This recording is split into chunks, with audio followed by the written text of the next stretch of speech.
exist? Are we alone? Is there life after death? It looks like a giant ape with a man's face. All right, folks, we're back. I'm back. We're all back. And hello from Southwest Virginia on the border of Kentucky, Tennessee, in the Bigfoot land of the free. This is Chasing the Truth. I'm on the Dark Waters channel over there on the Paranormal Radio app. I'm on my own YouTube channel as of right now. I'll be on Saturday night, this upcoming, over on the Dark Waters YouTube. But tonight, just my channel and the Paranormal Radio app. And I'm not on the UPRN. But yeah. Hey, folks, tonight I've got a treat for you. Oh, actually, it's a pretty good update. I've been talking about this Jimtown Road, Cocke County animal attack that left 2 people dead. One was on April 1st, and the second one is July 12th. Both, one the male in the April 1st, and the female on the July 12th. Both perished due to what was, or still is, under investigation, both of them. Both of these interesting cases, and they're all over. I know Jeff Nataloni has been doing some stuff. And kind of, let me get this microphone set up to where I don't have to mess with it too much. Anyway, Jeff Nataloni on his channel has been following it, and I have been thrust into it myself. I think our investigations, our look-sees into whatever's going on, has paralleled each other. I haven't really checked on him, haven't talked to him about it, but holy cow. Let's give some shout-outs. Ixon's Rabbit. We got Wendy Wilson over there. Hey, what's up there, Wendy? We had Happy Hour on there. Jean, Tina MM, Coastal Gal, Gene Fox Green Mountain Droning, Shell F, hey, and then the love of my life, Miss T. Now, folks, tonight I had a little snafu. Well, it is what it is, but I called my guest, the eyewitness from Knox County, Tennessee, with the Dogman. Loads of Dogman encounters on his property, which actually forced him off of his property, his family, and him, forced him off that property several months ago. Called him about 15 minutes ago. I just woke that fellow up. And I said, are you going to be able to do this? And he said, well, I just woke up. Give me just a second to go get some smokes, and I'll be back. He said, can you give me an hour? I said, all right, that sounds all right. So about a quarter till the top of the hour, I will give that fellow a call, and then we'll have him on to tell his side of the story, and then we'll launch into what I like to call open lines, unscreened open lines. But first off, what I want to do is I want to jump in here, give you a couple updates. I've been doing a little bit with my OBS studio. Obviously, you can see some interesting changes. I hope you like the graphics and stuff. This thing is really robust. I haven't really played with it too much, but I have been playing with it a little bit. So, anyway. Hey, Chase, what's going on, brother? I got your message over on Facebook, and I plan on giving you a call sooner or later and let you ask your questions. So, please like, share, and subscribe. Share this thing out as much as possible. Get the word out that this Chasing the Truth has a new channel here. So please, please, please, folks, go share that out and get her going. Share it out to your brother, your cousin, the neighbor that does not like to talk to you, passes you up, gives you the high sign, the high hat, as my late brother used to say. Share it with your cat, your neighbor's dog, the possum that eats your garbage in the middle of the night, or the raccoon that goes over and destroys your lids off your garbage cans. You know, share it out with anybody and everybody. But today, let's get this thing going. Well, first off, I want to show you something. Let me jump into something that I'd like to, I found yesterday, Bigfoot Anon, Connor Flynn, off of Bigfoot Anon. He's got a skunk ape. A skunk ape little video, short. I think it ain't even a minute long. Aaron Billings, hey buddy. But I'm telling you, he definitely does have something going on with this stuff. All I can tell you is he found this in a cave, and it's got a metatarsal break in that footprint. He claims this is a skunk ape. Unfortunately, there was no reference material or reference object there to show how big that thing was, but it looks like something non-human. Looks big. Oh, Gene Fox. No, I have not gotten a word yet from. I actually talked to Vault last Friday evening, Friday afternoon, something like that. I actually told him about the whole shebang with what's going on with your picture, and said, hey, there's a picture waiting for you from me. He said, well, I'm in the middle of doing some stuff. I got to go and see Lakea. And conversation, I had a couple of things I had to talk to him about. One was my guest for tonight, and one was for Eugene. But he is aware of all that stuff. So that is all I've got really to share with you on that.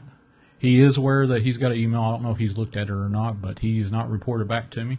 I did call him yesterday and said, hey, I've got a show tonight, and that fellow I talked to you about with the Dogman problem on his property down in Knox County, Tennessee, is going to be live with me. So I don't know if he's going to show up or not, if Lakea or Vault's going to show up tonight. But he may, he may not. I don't know. He may be pulling engines out of some wreck he bought.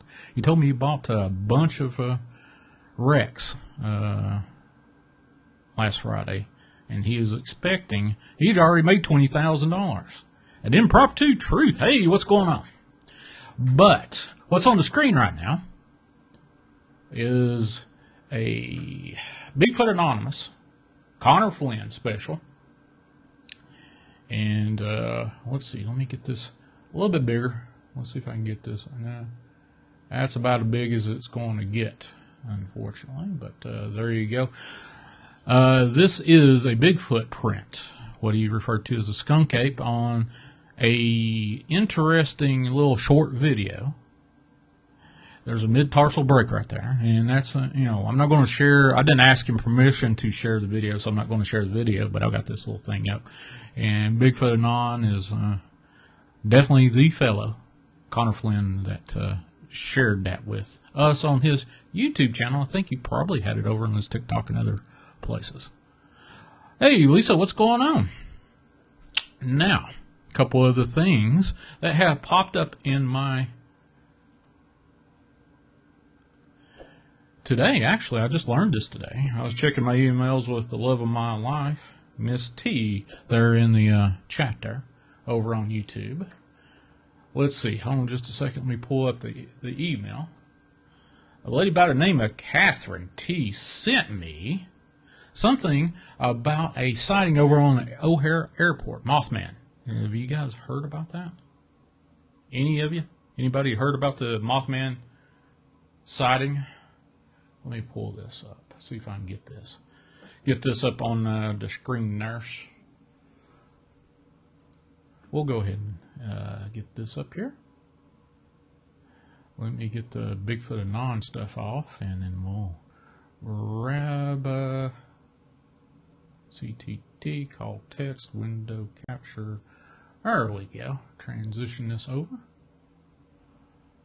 Yeah, I saw Miss T. I saw truth showed up. There is the truth, an impromptu truth. There you go. Should be on your screen here. Trio witness reports security response to a winged humanoid sighting at O'Hare International.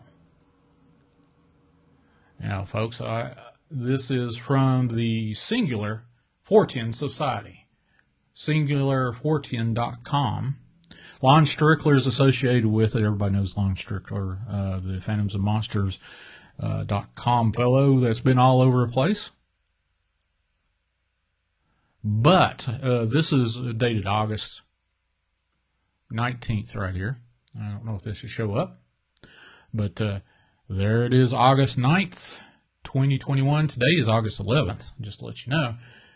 And according to Manuel Navarrete of UFO Clearinghouse, recently published an account of 3 witnesses who claim to have seen a security detached respond to a winged humanoid sighting at the United Cargo facility at Chicago's O'Hare International Airport. The sighting reportedly took place Thursday, July 22nd at approximately 10:30 p.m. Central Time. Navarrete, I hope I'm butchering that name, I'm sure I am. Navarrete received the initial report as an email submission. I was walking to my car with 2 of my friends after going off of work. We were talking about the day and how it felt good to get off and head home. We approached the car. I saw something move across the street, but on the other side of the fence it was dark, but you could easily see it, and the entire area was lit up, and there was a plane that had been brought up near the fence for unloading and loading, and there was a lot of activity around that plane. So there you go. Now here is the rendition of, I think, somebody from the Fortean Society sketched this from the reports. Dante Sharp, hey, Knox County, Tennessee.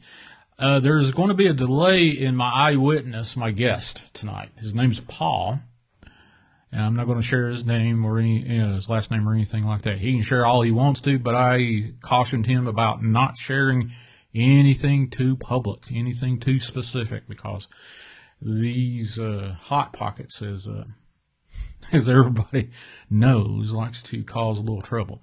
But that is the rendition of a Mothman at the O'Hare Airport.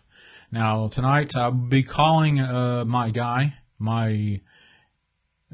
fellow that called me last week and said, hey, I've got a big, actually he called me and said, hey, I've got an issue with Dogmen on my property, and it has simply pushed him off his property about 3 months ago. And it literally, he can't go, he's been on his, there you go. Let me, okay. TC. Now, here we go. You are officially a wrench holder, TC. Thank you for coming on. Hey, please don't forget to hit that like button. Thanks, all that good stuff. Thank you for showing up, TC. But crazy as this. Hey, you like the new graphics? I've been doing a little bit of background stuff on the old OBS. Obsidian. These omens are all over the place. Machinery. Yeah. So, O'Hare Airport. Anybody has seen that? I think Lon Strickler actually posted something on his Facebook today. If you know who Lon Strickler is, phantomsandmonsters.com fame. The repository of all things that are creepy, cryptid. You name it. If it belongs in the paranormal category, he's had a repository site, Paranormal, phantomsandmonsters.com, for hell over a decade. I've known about this guy, talked to him a few times, been on the show. And, yeah, there you go. So, anybody heard of this? Witnesses, well, let's get this down a little bit. Trio witnesses report security response to winged humanoid at O'Hare International Airport. Have you had any sightings, any Mothman sightings? Jean Paul, hey, my friend, salute, brother. Thaddeus Cray, my buddy, my friend. Wes, what's up, buddy? And this is Chasing the Truth. And if you see the description in the down in the little description thing, it says Shawn has an East Tennessee resident witness with Dogman on his property.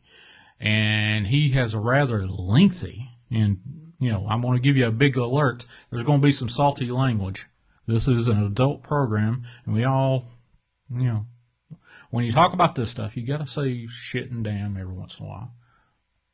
And this will definitely have it. Shawn wants to know, or Lisa wants to know what's going on with Vault and his challenge. Very interested in this. Last time I talked to Vault, Lisa, concerning the challenge, the one that he actually had a lawyer draw up papers to just, kind of disclaimer. I'll take you out there, drop you off, and after that, it's all on you kind of papers. But I don't think he's had any takers. This happened 2 months ago, maybe 3. Wes, do you remember that? When did Vault issue that challenge to take people out to Booger Valley for that stuff? So, Gene said, well, shit. Well, buddy, you know how it goes. This is chasing the truth, and sometimes you chase the truth and you got to cuss every once in a while. Ain't needing no special snowflakes. Yeah, no special snowflakes, nothing like that. Nobody has, and there are Truth knows about it. Impromptu Truth knows about it. He's good friends with old Vault of Nightmares, old Jay. No one has taken it up. They claim the dates conflict, but he hasn't set a date. And I honestly, I have not heard or seen him say anything about a date. He just issued the challenge and had the papers drawn up saying, hey, if you come out here and I drop you off on my property, it's all on you. Whatever happens to you, if you're idiotic enough to go out there and look for these things, if you don't come back, you don't come back. That's about it. And it releases him of all responsibility. So if you want to take that challenge up, I think it may be still on, if I'm not mistaken, Impromptu Truth. But, of course, Truth said, hey, nobody's took the challenge up. One Man Band, what's going on? One Man Band podcast, he's called in a couple of times, either on this show or the one I do over on the Dark Waters YouTube channel. Crazy as it is. Now, we'll get back, and let's see, I got about 40 more minutes before I get to give my guest, Paul, from East Tennessee, a call about his Dogman problem. Dogman burgers. Hey, there is a Bigfoot burger, Sasquatch burger, in Wise County, Norton, Virginia. I forgot what it's called. The Booger Grill, I think is what it's called. Actually real. I've never been there yet. I've been saying, hey, I need to go there. I have not went there. Maybe Miss T and I will go there when she comes down and visits. That sounds good. So, yeah. Jar of Pickles, what's up, buddy? And let's see. What else we got here? Okay, let's do a update on what's going on with the Cocke County animal attack. Now, all the official reports that have come out. The autopsy of the Newport man killed in Cocke County animal attack was released. I think it was August 3rd when they actually released it, and the report says so. Now, you expect there's going to be, Norton, Virginia. There's a crazy stuff there. The other report, the autopsy on the other lady, which is named in this news thing right here, says that Tony Aarons died from multiple animal-induced injuries. And according to an autopsy report from the Knox County Regional Forensic Center, the report released by the Cocke County government on Tuesday. The autopsy could not determine whether the attack was from multiple animals, nor what type of animal did it. No other types of injuries were determined from the autopsy. Now, this guy was the one that died on April 1st from animal attack. And if you had heard a couple of my shows, one show in specific, Bald Nightmares come on and gave us a boots on the ground report. boots on the ground report about what he had found out. But let's go down this, and I'll go through what I found out about from Vault. But here we go. Police says Ahern, the fellow that passed away from the animal attacks, 52, was found unresponsive in neighbor's yard by the homeowner near Jimtown Road on April 1st. First responders took him to Newport Medical Center. He was pronounced dead. An investigation revealed scattered clothing, paw marks, and blood on the ground consistent with an animal attack. Now, the toxicology report states that methamphetamine was found in Ahern's bloodstream. Cocke County Sheriff Armando Fontes previously stated that the use of methamphetamine was believed to be a contributing factor in the case. Animal attack in the same area, Jimtown Road, claimed the life of 29-year-old Amber Miller on July 12th. The investigation into her death led to Sheriff's Department SWAT team. Okay, here's what does not make a whole hell of a lot of sense. Hey Wes, if you want to, go right ahead. I got your text message. Another animal attack. Now, the Sheriff's Department issued an arrest warrant, or just a warrant. Went and issued a warrant, but not by some, you think it has to do with animal attacks. And, what's coming out is it's an unknown animal. Hey, Bigfoot Anon, what's up? I'll pop up your little footprint you had on your show just over on YouTube here in just a little bit. But, hold on just a second. Let's click this off right here. Anyway, a warrant for investigation was issued. Now, you would think that, maybe a Cocke County Sheriff, maybe even, since it has to do with animals, the animal control person or persons would show up. But a SWAT team, it says so right here. Let me pop this up. This is from WATE.com, ABC 6. Just to give where I got this from. So, it says, while searching property, wait a minute, let's go back here to this way. There it is. The investigation into this led to Sheriff's Department SWAT team, SWAT team, to a home where a man was arrested and DNA from 2 dogs was taken.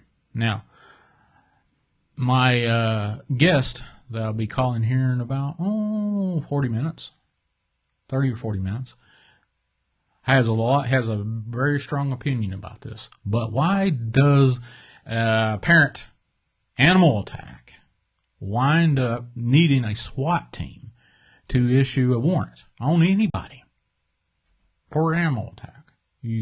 Sheriff's Department, maybe a couple of sheriffs, deputies, even, if there's animals involved, which apparently they're kind of saying, hey, there's some dogs or something out there. One got put down, one has been confiscated from this fellow. But holy cow, why do they need a SWAT team?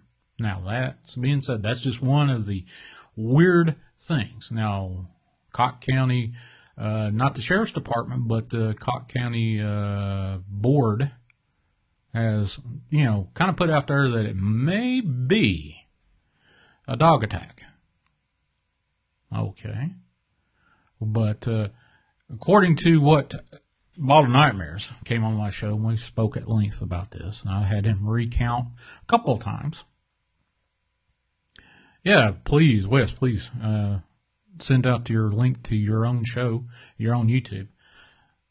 And he said he got down there and was a few days behind. He said there was two Dogmen attacks. Dogman tracks, Dogman signs there. And he was about maybe 1 to 3 days behind them. And from Cocke County up through north to Kentucky, he trailed him up through there. And he said the two said that the area where these attacks occurred, he said, was sanitized. It was like somebody was going to go in and prep a new virgin forest for a new home site. They just raised it to the ground. Why would you raise something like that to the ground? And this is supposed to be the Appalachian Trail. So this is federal land. Why? Now, that being said, I'm sure Jeff Nanaloni probably has a few other things going on over on his channel. Please go over to Jeff Nanaloni's channel. And if you look in my description on my own channel, I've got a link to his channel on my channel and the links to other channels that I like to promote. There's about 4 people there, 4 channels. But, yeah, follow him. He's probably got more in-depth discussion, probably on my end. Probably the same thing I'm saying. Well, what the hell's going on? Why are they saying it's an unknown dog even after they've had all this investigation? Unknown, not even a dog, unknown animal. They didn't even specify it was a dog. Now, people out on the board in Cocke County are saying, hey, this is whatever, and it's got everybody riled up that these are dogs, and this poor guy is arrested, and he's had a salty history. Charles Owenby, 51, was arrested at the scene of marijuana possession. An aggressive dog was taken into custody. DNA was taken from 2 living dogs while searching property. A shallow grave containing a deceased dog was found and DNA was collected from that animal. So far, no charges have been brought against anyone for the deaths of Ahern and Miller. Ahern was the fellow that died on April 1st. Miller died a few days after the heart attack on July 12th. Lisa, yeah, I believe Lisa said the same thing I said. Why a SWAT team? No SWAT team is going to show up for a dog attack. I don't know. That is overkill. Mr. D. Knuckle says, prior to that, did the local LEO stop locals from looking for dogs? I honestly don't know. According to Ball of Nightmares, he couldn't get anybody to say anything about anything from the sheriff's department. No comment, no comment, no comment. He even went to the sheriff that I mentioned earlier. No comment from him. He tracked down, according to Ball of Nightmares, tracked down 2 of the EMS workers that picked up Miss Miller. And her arms were, I think it was Miss Miller. I'll have to go back. It was either Ahern or Miss Miller. Talked to the 2. I would say it's probably Miss Miller. Talked to the 2 off the record, and they were pretty squeamish about talking to him, according to him. And said that the lady, I believe, her arms were just hanging on by threads of flesh. That was it. But she was transported to a hospital and died, I think, a couple days later, according to reports. And her calf muscle on one of her legs was almost ripped off. Let's see, Impromptu Truth, they have recent activity in Elkhorn also where officers called out and shots were fired. That's incredible. I would say there's a whole lot of stuff now. To finish up the short story about what's happening over on what I got from Ball of Nightmares on his update. He had boots on the ground, went and tracked these dogmen, according to him. The area where the attack occurred was sanitized, according to him, and all the vegetation was raised to the ground, and it was like it was dressed up for a new home site. And Balt was a few days behind tracking these things, and he said there were 2 initial dogmen present for the attack, the signs of them. And as he progressed up through Tennessee, northeast Tennessee to Kentucky, said that he started tracking up to 15 of these dogmen, according to Ball of Nightmares. And then he lost track of them. But he's about a day and a half, 2 days behind them. Found an area where he lost the signs of the tracks of these 15 dogmen. He said where he has been in the military, he said the blade wash from a large 2-bladed helicopter was present, the signs of it. And looked like, from the tracks, that these dogmen were picked up by this double-bladed huge helicopter. Now, that is what I was told by Ball of Nightmares. I called him yesterday, left him a message, said, hey, I'm going to be on air, and I'm going to have a Dogman witness from Northeast Tennessee, pretty close to where all this happened. He's got his own opinion of what's going on and about this Charles Owenby, 51, that got served a warrant by a SWAT team. Why a SWAT team for a frickin' animal attack? Why? No clue. No clue whatsoever. Hey, Dale, what's going on, brother? So, now let's go over here. K9 expert shares next step for case on possible Cocke County animal attacks. Possible. Now they're just saying possible. Look how they're doing this. Possible animal attacks. And I actually watched this, and the guy who, he is set up to do broadcast like I'm set up to do broadcast in front of a computer and a microphone, that kind of stuff. So this guy does talk on, online somewhere. But I'm not going to share that with you. And this is from Knoxville, Tennessee, WVLT8, just to make sure everybody knows that I'm actually giving credit to where these things are coming from. But the Sheriff Fontes, I believe that is the sheriff that my buddy, Ball of Nightmares, talked to and said no comment from him could get him to talk about anything. So, Sheriff Fontes puts out a warning for people to still be cautious in the area while authorities await forensic reports that could take weeks to be completed. These animal attacks. Cocke County animal attacks. Case on possible Cocke County animal attacks. They're still not dogs. They're still not labeling the dogs, but the people that are not in the sheriff's department are saying, hey, this was a dog attack. Alejandro, what's going on? And said SWAT team, right here again. SWAT team, Wednesday morning, SWAT team executed a search warrant. Again, why do you need a SWAT team to execute a warrant for an animal attack? That's overkill. Overkill would be a couple of sheriff's deputies plus whoever was on that day for the animal control. It might be like one or two animal control officers for that county. I don't know. Haven't looked into it.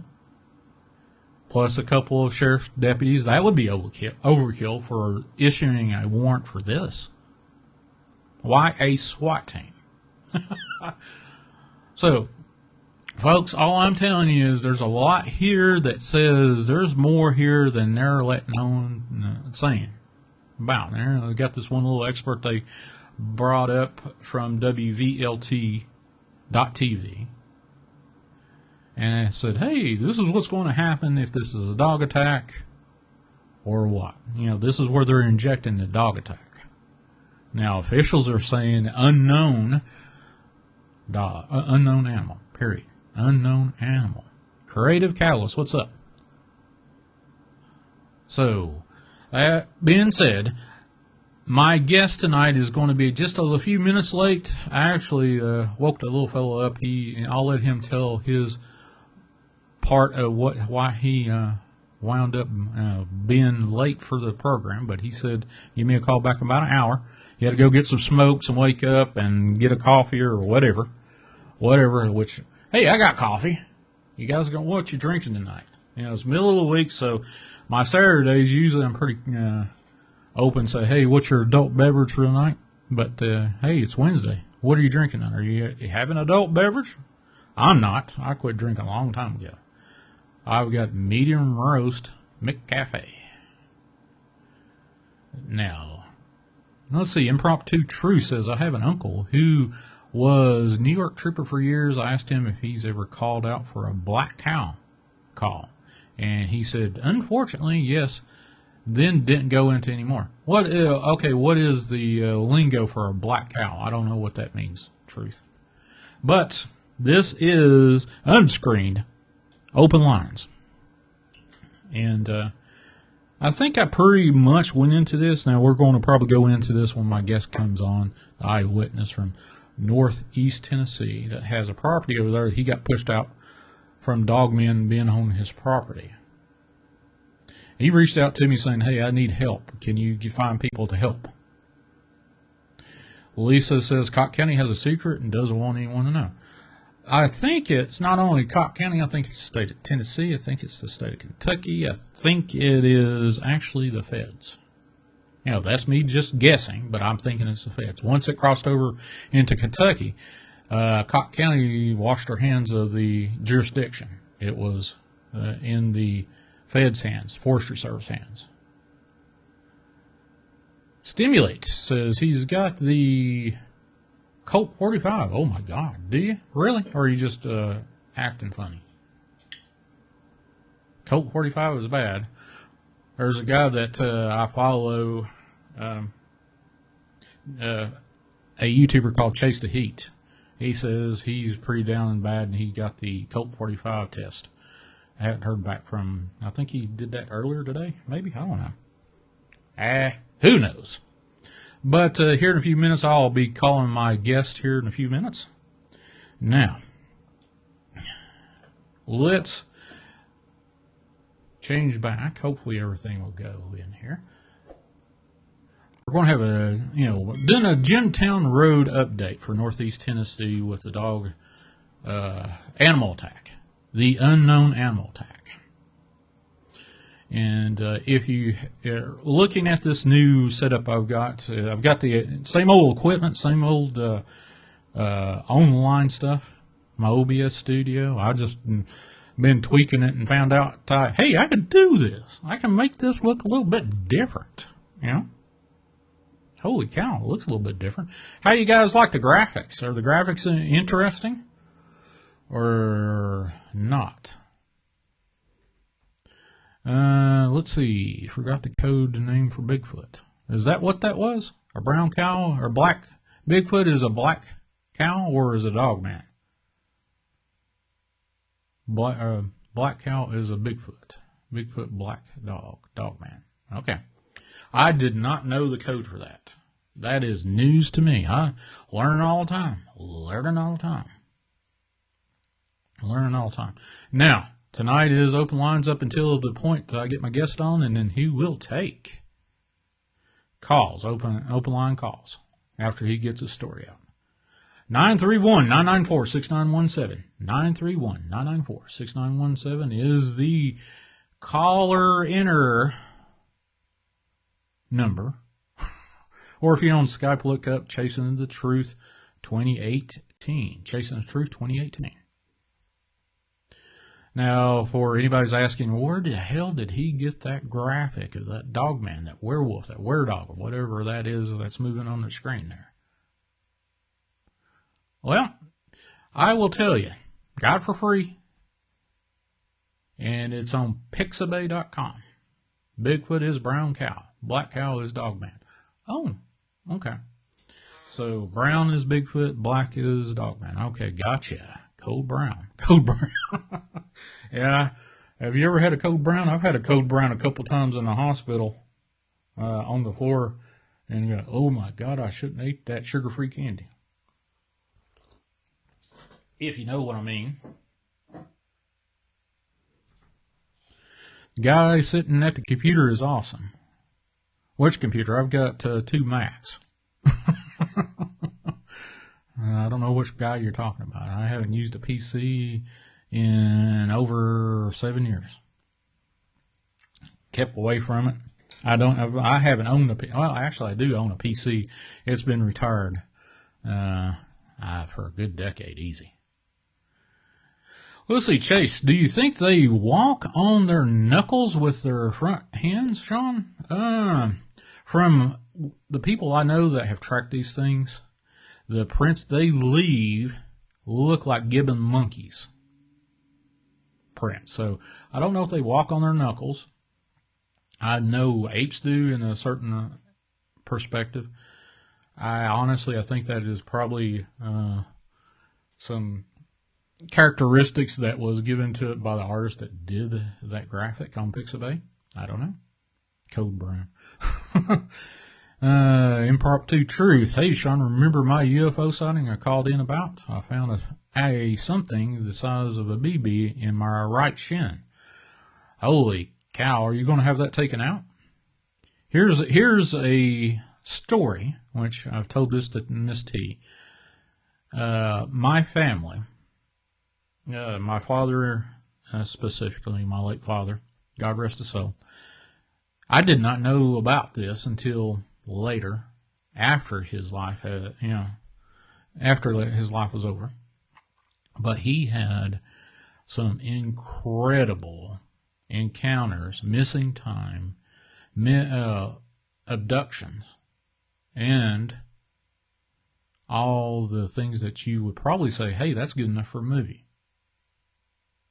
I've got stories in my head that I've heard secondhand from my sister and my late brother about what my father told them. And how I missed that from my dad, I guess it was just I was too involved in doing what I did in healthcare and running sleep labs and all that stuff. Miss T's AFK for a bit. I'm hungry. Hangry. So, the little BB size thing, I've had something in my right shin, not my femur, the lower part of my leg, right in the front. Now, since it's been 6 years since I've had my amputation and 3 months in the hospital, I woke up after all this NDE stuff and realizing, hey, I don't have my left leg now. But I came to enough to think, hey, do I still have that little thing underneath my skin on my right leg? And at the time I thought, well, did they take the leg with the object underneath the skin? Was it my left or my right? Which, to be fair, I was on all kinds of happy, lovely drugs that would put a bear down. Now, that being said, I have found it. I have found it is underneath my skin on my right shin where I left it, and it's, sometimes I can find it, sometimes I can't. So I've got that on my right shin there, buddy. And Impromptu Truth says that, Shawn, I'm thinking about regression, but I don't know.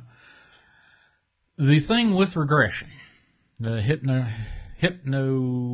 regression, hypnotic trance they put you in, you are handing over. This is my big no to this. This is my personal no. If you're up to doing it, you have your own will, your own ability to say yes or no to anything. That's what God gave us. The thing of it is you're handing your will, your ability to say yes and no to certain things when you go into that hypnosis. Now, Christina says, truth, be careful if that could trigger trauma. It could trigger, there's a whole lot of scuttlebutt out there about, will it give you false memories? Will it open up some memory breaks, some memory blocks that if you were abducted, which I've heard several people talk about that it opened up memories that they had and it was traumatic and they wish they didn't. And some people say, yeah, I'm glad I have that ability to remember that now. But I personally, no, I'm not going to give my will over to somebody else. That's me saying it. Now, other people have done it, and fair game, go for it. That's what you feel like it. Now, this is Chasing the Truth. I'm Shawn Graham on the mic, and we are in a holding pattern right now, and I went on live anyway, just to give update for the Jimtown Road, Cocke County animal attack that has been in several circles throughout Facebook, Twitter, Reddit, you name it, talking about what the hell killed 2 people. April 1st and July 12th. I think the lady April died on the 14th, maybe, or the 15th, from her trauma.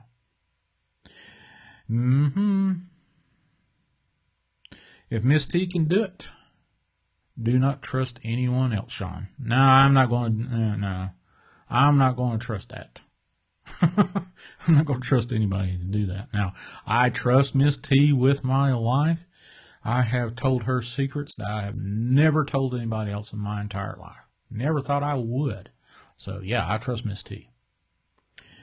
I think they are hypnotizing our youth via TikTok. I haven't heard the word scuttlebutt since I was in the Navy. Huh. Well, there you go. Glad to bring up an old word for you. You never know. This, and the two brain cells I've got bouncing around in my head occasionally creates friction when they hit each other. Does spark a few interesting words. But, yeah. This is Open Lines, Unscreened Open Lines. If you see in the left corner, Unscreened Open Lines in green, and it flashes red every once in a while. 931-994-6917. If you want to listen to me talk for the next few minutes until I get my guest on the line, then I'll keep talking. Definitely have the stories to tell you. Hear impromptu truth to, catch that little inspiration of stories that you released in my head about that little object, the BB-sized object you found on your person, under your skin. My father, God rest his soul, told my sister a story, and I asked my sister probably about 3 weeks ago. Said, hey, do you remember that story Dad told you about the glowing orb with all the people around it, and his girlfriend at the time was not involved, but was involved. Now, here's the kicker. My dad said he fell asleep and he woke up in this humongous room. And there was this, I don't know what size the orb was, but apparently from the story that I was told was humongous. And there was several people surrounding it looking at the orb. And Dad walked up to the orb, got in, I guess you call into the circle. And then he saw a gentleman that he had known before, but knew that this guy had passed away. And the reason why he knew this guy was, one, my dad was one of those fellows that knew everybody in town, talked. He was a CBer, Hispanic radio fellow, so he was in the know with quite a number of people around the area, in the state, and in the county, this general area. And he knew this guy, and he had passed away, but the caveat here was this guy was his current lady friend's ex. And Dad saw him, and he said, you're going to tell Nina this story, and she won't believe you unless I tell you this. And I don't know what this was, but the story that was related to my dad was a secret only known to the passed away guy, the passed away gentleman, and his current girlfriend. And apparently, after he woke up from this rather robust encounter with an orb and a lot of people and a dead guy, and he goes to his girlfriend and says, hey, I had this wild dream, and this guy that you used to date said this to me in a dream. And he said, you wouldn't believe it unless I said this to you. And whatever this is, I do not know. My sister didn't know. I actually asked her again, you remember what that was? She said, nope. Last time I saw that particular lady was at my father's funeral 6 years ago. But her jaw dropped and she about passed out when he told her that. She wasn't believing it up until that point. Can you believe that? Is that a story, or is that a story? Was your guest gotten by MIB? No, actually, my guest, Paul, from Northeast Tennessee, he called me saying, hey, I've got a Dogman problem. I need help. How can you help me? And I said, well, it depends on what kind of help do you need. And I said, well, I've got one guy that's in the know that can probably help you. Ball of Nightmares. And I actually did talk to the fella, Ball, and told me this rather incredibly intense story, which I'm going to let him fill you in. I'm not going to break the thing, other than his family and himself have been pushed off of his property that's been in his family for at least one generation. beyond him. He inherited this piece of property from his father. And it's a rather large piece of property. He actually gave me the address of it. I looked at it on Google Earth and I was like, well, hell's bells. That thing has a lot of acreage for something to hide in. Fifth Horseman, Insanity. Howdy. What's going on? Oh, you're going to get, Impromptu Truth is going to get a video of the thing in his skin, in his shin. There you go. Well, that's where mine is. Mine is, one second, let me feel it. Where is it? Right there it is. Mine is about maybe 7 inches above my ankle on the front side of my shin on my right leg. My left leg is gone. I don't know where the hell that thing is.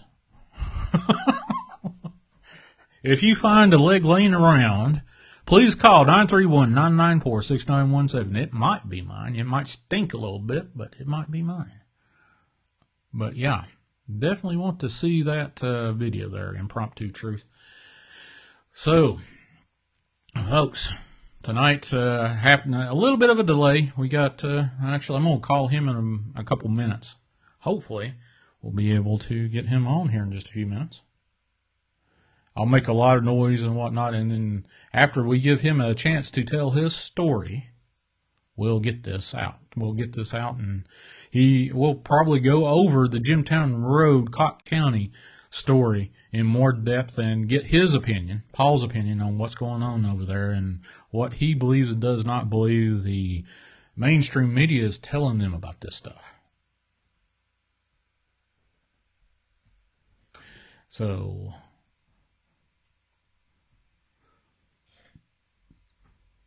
that's interesting. You won't believe how the kids are that are being admitted to medical school and actual graduate. Word of advice, never let a resident touch you. Stimulate, buddy. If you knew what I knew about doctors, physicians that have, I honestly, I know a couple that I'm astonished they know how to tie their frickin' shoes. So, anyway, just because they got an MD after their name doesn't mean they are the best. Yeah, MD, the physician or the student that graduates from medical school with barely a passing D, gets the same moniker as the head of the class, doctor. Doctor, all damn day long. Barely passing D, and they get doctor. So, how they got it, I don't know. I know a lot of people that I've scratched my head and said, how the hell do you even know where you're at? And that's the absolute God-honest truth. Now, there are some people out there, some physicians that I know personally, have a intellect that astonishes me. They think circles around me. And it's just crazy as is. They can't even talk about the biological differences of men and women. Well, folks, you know, you can go down the whole shebang of, hey, what is a man, what is a woman? Biologically speaking, that is science. That is science. Now, the rest of the stuff where you can identify as a toaster or a blue alien or whatever, or other. I actually saw that on a damn, I went to get my ID updated. That is, had other on there. And here's a crazy thing. When I got my damn ID back, they had me listed as female. And I was like, wait a minute, I got a full beard on. You know, let me know if I sound any way feminine on this radio. But how the hell do you get female on there? So I called them up and said, hey, I hate to tell you this, but I'm not a female. And I actually asked the lady on the other line of the VDOT, Virginia Department of Transportation, DMV, Said, how many people do you actually have that are born one sex and then identify something else? Well, you can't talk about that. I'm sorry. Well, okay, it was just a curious question since I didn't ask to be listed as a female. I've always been male from the point I was born. My mama and my daddy had me on this earth. So, Fifth Horseman, Insanity. So, Shawn, them that barely pass with a passing D, can we call them Dr. Dumbass? Dumas? Sure. I have called a couple of things in my spare time. Got a pretty hateful response. Trying to be belittled by a physician that does not know how to tie their shoe is it's entertaining, actually. But they can cause a lot of fucking trouble, excuse my French, when they go to the CEO of a hospital. So, yeah, there is going to be an interview here in just about 2 minutes. Let me give them a call. Actually, thank you for reminding me, Cher. So, hold on just a second. Let me crank all the widgets together, and we'll give Paul a call. So, he asked for an hour delay, and I gave it to him, so I'm just talking. Yeah, the guest is running late, and it's about ready to come on board here in just a second. So, just hold your horses. You'll hear me actually call them. So, let me make sure everything is set up in my hijack here mode. Yep. Everything's ready and raring to go. All right.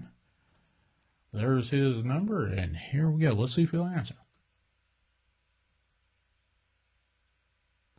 I'm hoping he'll answer. We'll see.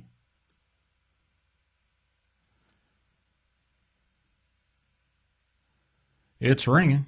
I don't know if you can hear it, but I can't hear it. But give it just a second. I know that there's if there's a 3-second pause in the audio, it's bad mojo for the actual broadcast, but it's ringing. And it's ringing. It's still ringing. Give me just a second. He actually answered earlier. Hey, buddy, what's going on? Can you hear me? Hold on just a second. I don't know let me get something out here.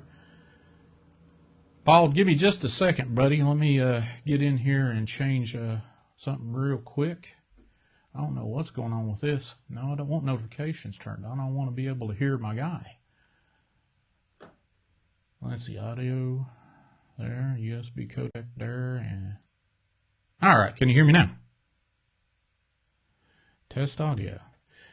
Hey, buddy, let me call you back on my other Skype line, and I'll call you right back. Sorry about that. For whatever reason, it's not showing up on this end. But I'll call you right back. All right? Okay. Let's get this thing off here.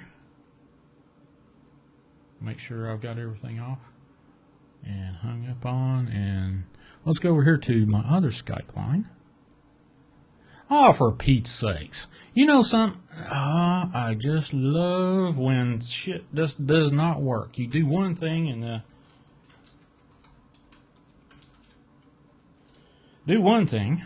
and guess what? This whole thing just wants to, say, hey, I don't want to work with you. Now my Skype, I got to sign in on my other Skype. I just love this thing. Just love it, love it, love it, love it. Let me get to my Skype ID here. Let's see. Settings. What's my freaking thing here? I'm talking so you can hear what I'm doing. So just a second. And Skype. And yeah, here's my fingerprint. Did you guys answer the phone today for the EMS, emergency broadcast thing? Can only hear you. I know. I've got to call this gentleman back. Unfortunately, it's just one of those things. I should have remembered that one. Here you do everything, and then you have to rely upon equipment, and it does not work. And that's just the thick and thin of it, whether you like it or not. And it's about ready to come. I apologize for being late, but my guest asked for an hour, and I already got my image there, so thank you. All right, continue. I know I don't have a camera. Okay, that's all good, and here we go. So, I want to call him, yes. All right, here we go. Hopefully we'll get Paul on here in just a second.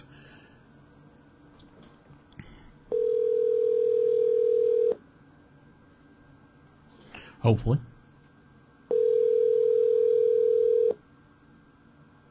Yeah, the guest is not on yet. We're calling him.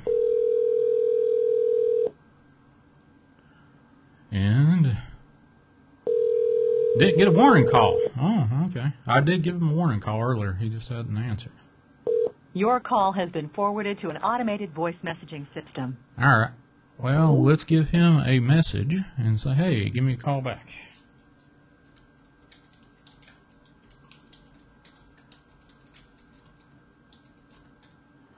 All right. So let's wait. So while we're waiting for him to wake up, I'll tell you a little bit about why he's on this podcast, or going to be on this podcast. He said, give me a call in about an hour. I just woke up. He had gotten the Colt 45 shot earlier today, and it knocked him the hell out. So I don't know what that thing does. That's up to you whether you want to take that or not. Talk to your doctor. However you want to. I don't care if you got it or you don't. But I'm not a physician, so I don't give medical advice. If you want to take it, you take it. If you don't, don't. It's your choice, not mine. It's your body. So give me just a second. I'll give this fellow a call back here in a minute. See if I can get him on board here. He may be waiting till about right at the top of the hour. So anyway, Paul from Northeast Tennessee called me saying, hey, I got a Dogman problem on my property. And I said, really? How do you know that? He said, the damn things are beating up against my house, pushing up floorboards and trying to lift windows, trying to get in. And it kept going and going, and it was a really robust, and I, did the old techniques of, kind to, change the subject. Hey, what was the color of this in the background? What were you drinking at the time? Kind of stuff. And couldn't get him up. Couldn't mess him up. So he's got an interesting story, and you can hear the inflections of, I'm stressed out to the hilt. So hopefully we'll get this thing. Didn't actually feel bad, just some snot, no headaches, and dizziness, sneezes, and, well, stimulate. I hope you feel a bit better, brother. So you got the Colt 45, do you? Now, let's see. There was something I released on my channel, not my channel, my Discord server, about some big, stupid, crazy, you won't believe this, but you would believe it, lawsuit up in Canada. About a $1,500 ticket that was contested and wound up getting, if you believe it or not, getting proof that they have no proof about the Colt 45. The Colt 45 exists, or they can't even differentiate, can't even prove why the Colt 45 was put everybody in lockdown.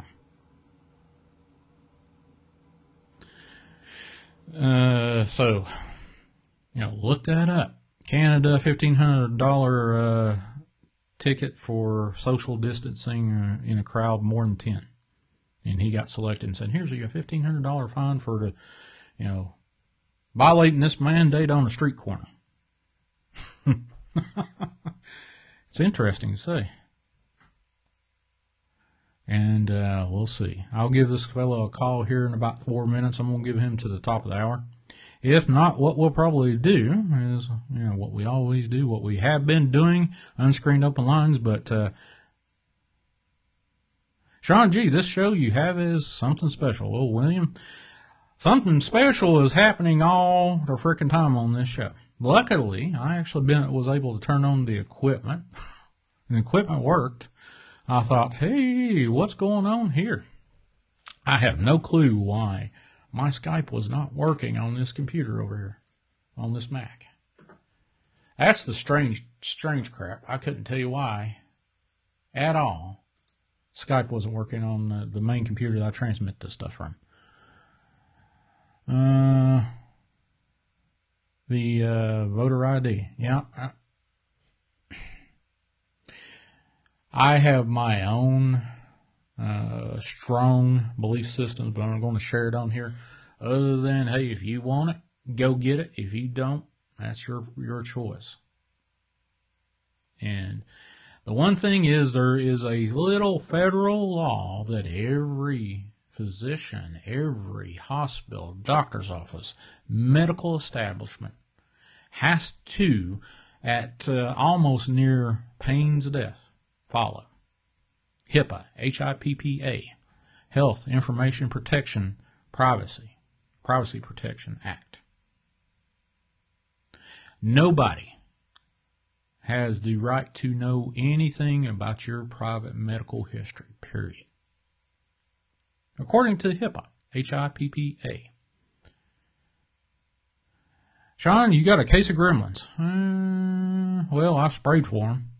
Actually, I sprayed Lysol earlier, but that's close enough. But I've got one Skype working, so that's cool. And we're about ready to call Paul here in just a minute. I'm going to give him till 9 o'clock Central Time and give him a call. If not, we'll see. We'll play it by ear after that. And then we'll launch into something else if I can't get my fellow on here. I'll have him back on, or we'll restate a couple of things and go back over some crazy stuff. But yeah, hey, it is what it is. This is what you do on a live program. Bad SOB, what's up? I was sitting here waiting for a fellow that I was supposed to interview. He said, hey, give me an hour. And I said, all right, brother, I'll call you back in an hour. And I started my show on time.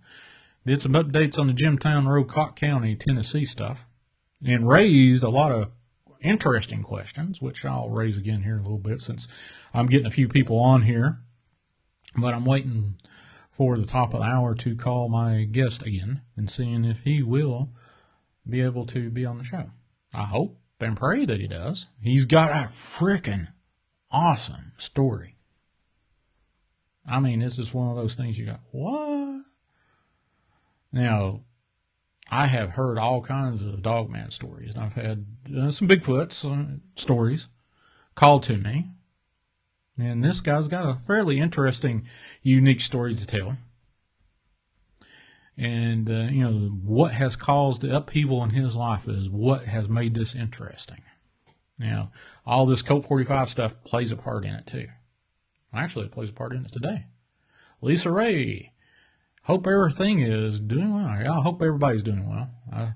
As I've done before, and every before and after. Before the show, I usually say a prayer with Miss T, which we did again today, for protection of everybody that listens, participates to this show either during or after. And I'll say a wrap-up prayer afterwards. And I think that's going to be a permanent part of this show. And that's about all I can say about that. So, okay, let me give my fellow, let's see what we got here. Let me hop over here and see what we got going on. Okay, Skype is definitely there. It's on. Okay. Let's go over here. I know this one works. I'm not going to try fates again on that one. Here we go. Calling my guest. Hopefully he'll answer. And we'll see. So, calling my guest for tonight. And I don't think he may not answer. If not, we'll see. We'll play this by ear after this. And we'll see. Your call has been forwarded to an automated voice messaging system. All right, folks. Well, unfortunately, looks like my guest is a no-show for tonight. He had he may call back after. I don't know. He could be. I don't know. We'll see. If he does, then we'll complete the show with the guest if he calls in. But as of right now, folks, what I'm going to do is I'm going to go back and we're going to restate a couple of things. My guest earlier this evening before the show started at 8 o'clock p.m. Central Time called him and he said, hey, I just woke up. I got the Colt 45 shot earlier and I am whipped, period. He sounded like he just woke up. I got to go get some smokes. Can you call me back an hour? I said, fine, dandy. I'll go ahead and start my show. I'll call you back an hour.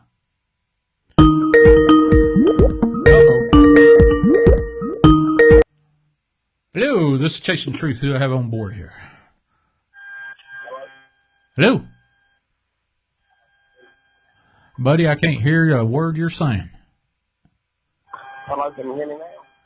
You need to get right into the microphone. You got a lot of buzz going on. Okay. If you're on speakerphone, take that off.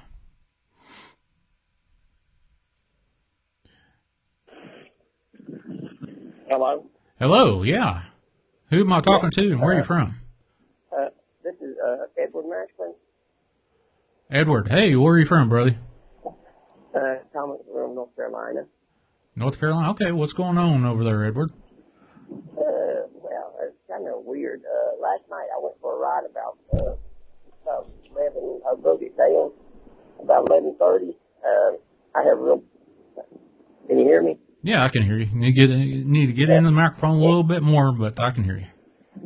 Yeah. I went for a ride last night about 11:45, and I took about. Well, next thing I noticed about 1:45, and I was wondering if there's anything like portals or anything or something. So I lost that amount of time. So you lost. How many hours did you say?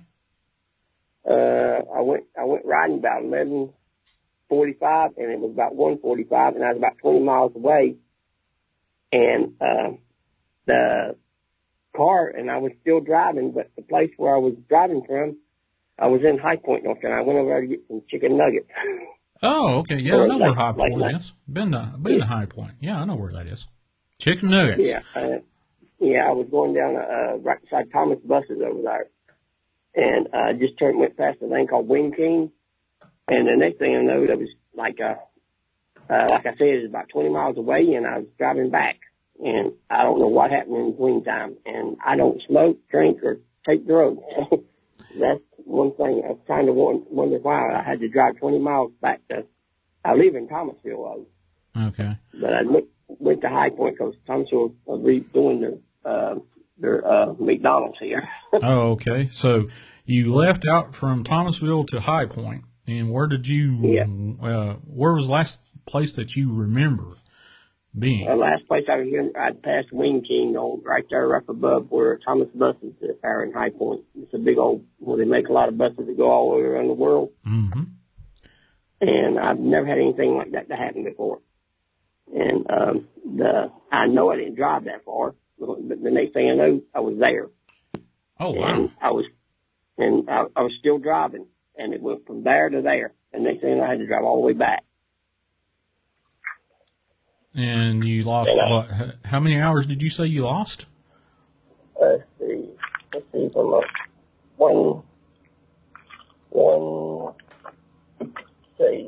11:45 to 1:45, about an hour, or close to it. Oh, getting a call. Started raining here. Okay. Here in Thomasville. So about an hour. I just went 1:45 to about an hour. Well, that's about 2 hours. That's about 2 hours. So, were you confused when you woke up, or when you came to, or were you in the same spot that I was still driving. It was like a split second. Did you? It seemed like to me. Did you experience any kind of, did you see any strange lights in the sky, hear any crazy sounds, felt funny before you lost track of time? I seen some kind of strange looking light, and they say, I was there. It was, the only thing I remember before that, I'd seen a man walking, but he was just walking, and all, but then I seen a light, and then anything, I was there at that place. Mm-hmm. Do you have any kind of medical problems like diabetes, seizures, anything like that? I just got real bad. I got a disability in my back, disintegrating. I got degenerative disc. Okay. But it's so bad they can't even do operations on it. So, trying my best to stay out of a wheelchair. Praise Jesus every day for it. Well, I'm in one, so. You get used to it. You get used to it. So no medications that would have caused you to have time lapses? No, nothing like that. The strongest thing I take is Tylenol. It's for the pain. Tylenol? Well, it's quite, Tylenol wouldn't bother me. Yeah, I so, wouldn't think that. And I have no other medical claims that could do that. And like I said, all I seen was just a light, and then I was driving, and then all of a sudden at that other place, 20 miles from where I was at. So you seen, what color was the light? It was blue, and then all when it flashed, and then boom, and that next thing I know, I was driving, and I looked around, and I'm lucky, my daughter finally, she showed me how to get the Google map, mm-hmm.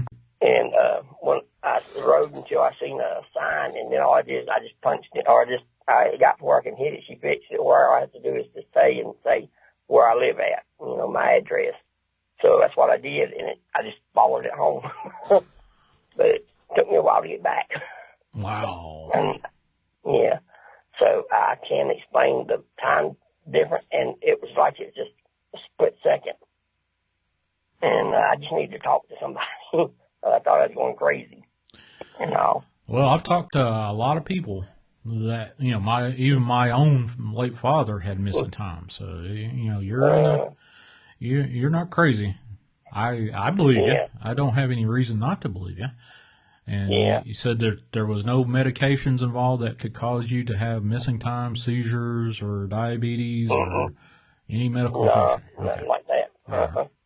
Nothing like that. And the way I was driving, it's 45 miles an hour down through there, and next thing I know, I seen Wing King. Well, I seen that man after I seen Wing King, and then all of a sudden I was there.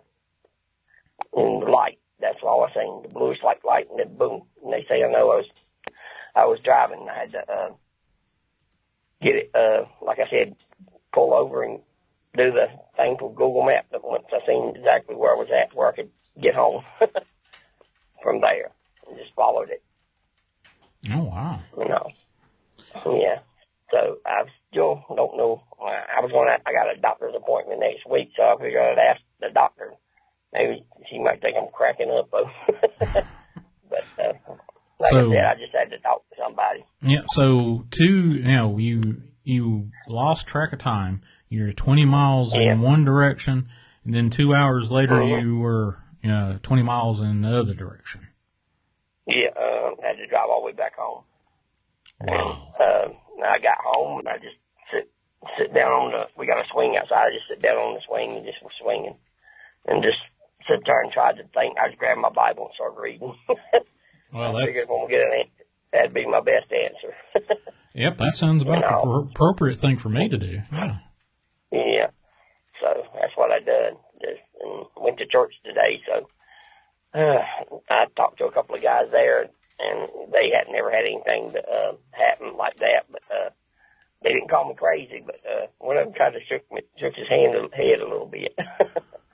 But we're on the safety team, so I kind of wanted to make sure I'm not going crazy. I just wanted to talk to somebody about it. Yeah. So, I don't think you're going crazy. I was just telling a story earlier. I don't know if you caught that. My dad had some missing time. I had quite a number of people that I'd known personally. Even a physician had missing time. He told me about that, and I was like, what? You are a medical doctor, right? Yeah, I had missing time.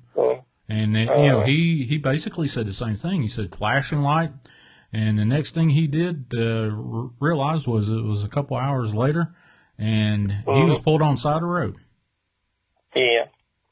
And that's about what happened to me. And next thing you know, like I said, if my daughter hadn't shown me how to do that, just hit that thing and tell the address, I'd probably still been driving until I found the town that I know where it was at. And luckily it was just 20 miles. Wow. So I don't get out much. I might go to the beach every once in a while with me and my wife. And all, but that's about it. What was the speed that you were traveling when you lost track of time?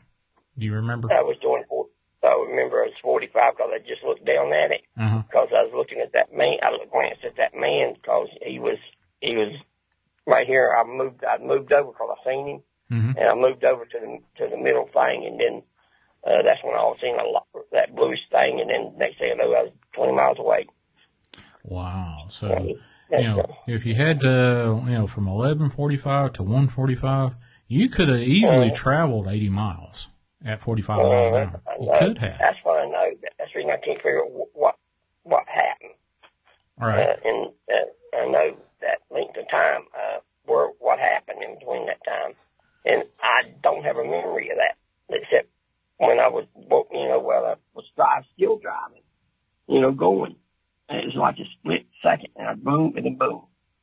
And then I just looked down, and I know that I wasn't at no place. I remember I was sitting to come up because you can look over and you can see the buses out that way.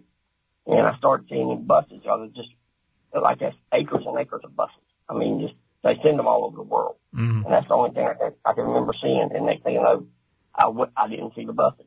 And it was strange. Yeah. So, did you encounter anybody new today or something strange? Did anybody come up to you and say, hey, dressed in black, maybe? No, the only person I talked to was a guy I know 20 years ago, but he's, with Shawn and contractors. He was working for the military. Well, he was in the Army a long time ago, and he got out and he wound up doing contract work. Yep. And that's the only guy I talked to. And me and him been friends since playing on the playground on Thomasville. Here's a good question. Did the odometer, your odometer, show how many miles traveled? Was the gas used up or anything? Yeah, because when I put gas in it, I take and I switch over to, like mileage when I drive, and I pushed it down and I cleared it, and it showed like 20 miles exactly, because I had to drive 20 miles back. I had about 21 miles, because I over to Thomasville, where I went from Thomasville to get to the McDonald's on South Main. It takes about a couple of miles to get there, and then, like I said, 20 miles showed on the thing, 20 or 22, and then I drove back another, so it's like 48 or close to 50 miles by the time I got into the driveway. It took a while to drive back. Were you missing, you used up the appropriate amount of gas for your car for that 50-mile trip? Yeah. Okay. No, that's what I can't tell. That's what I was trying to look at it today, and I tried to drive around town the same amount of time that, I drove like to 20 minutes, and then I drove Mom caught, but it's like a flash, and I drove that distance out, just kept, going, how far it was there and how far back. In other words, I did like 50-some miles there. I did 25 miles out and then 25 miles back to equal out to 50-some or close to 50-some miles it showed on my speedometer after all of it. And it didn't show the gas gone. I mean, the distance that I wrote down, it didn't show it showed it like it was there and there. It wasn't no gas used in between that 20 miles. Well, no gas used at all. Like that flash, like that flash, when I had seen that little blue light, it was like it just flashed and boom. I've never experienced anything like this. And it kind of drove me a little bit crazy today. Okay, here's a couple of questions pop in my head. But did you see any weird bruises, pinches, places where on your body like you got poked, cut, scraped? Any kind of deformation, sunburn, anything like I don't that? have no wounds or anything. Only thing I have is I got a broke toe from Saturday night, and that's been throbbing. And I ran into a board.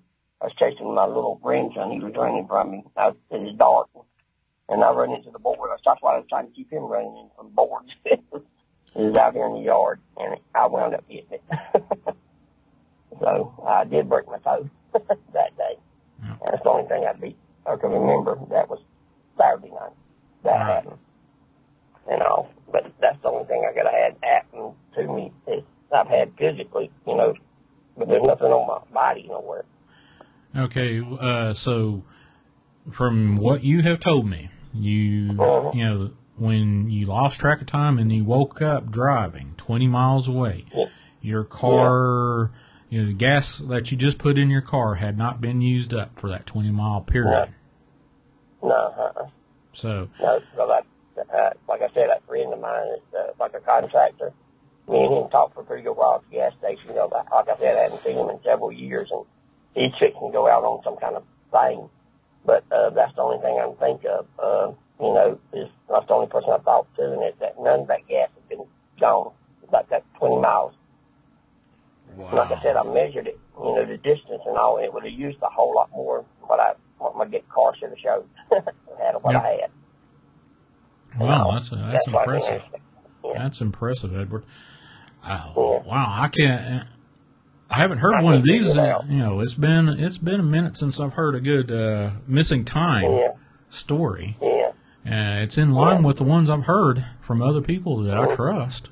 So I don't have I don't have any reason to see or say, hey, you didn't experience this. And this happened last night about 11:45 to 1:45. Yeah, because I wrote it down when I got back, because I was sitting there just puzzled about what had went on. And like I said, I just sit out there and wrote that down where I remember. My memory sometimes can go, I get chasing after 4 grandbabies. Oh, wow, yeah. Now, grandbabies will wear you out. Did you sleep okay when you got home? No, not too good, but I caught a nap during the day. The kids went down for theirs. So I did get one there, get some sleep then. All right. Did you do, the next question, have you fed around on your body to feel if there's any kind of abnormalities? Where I was talking to one of the people in chat about what was going on with me, and I've got a little thing in it. I actually felt mine.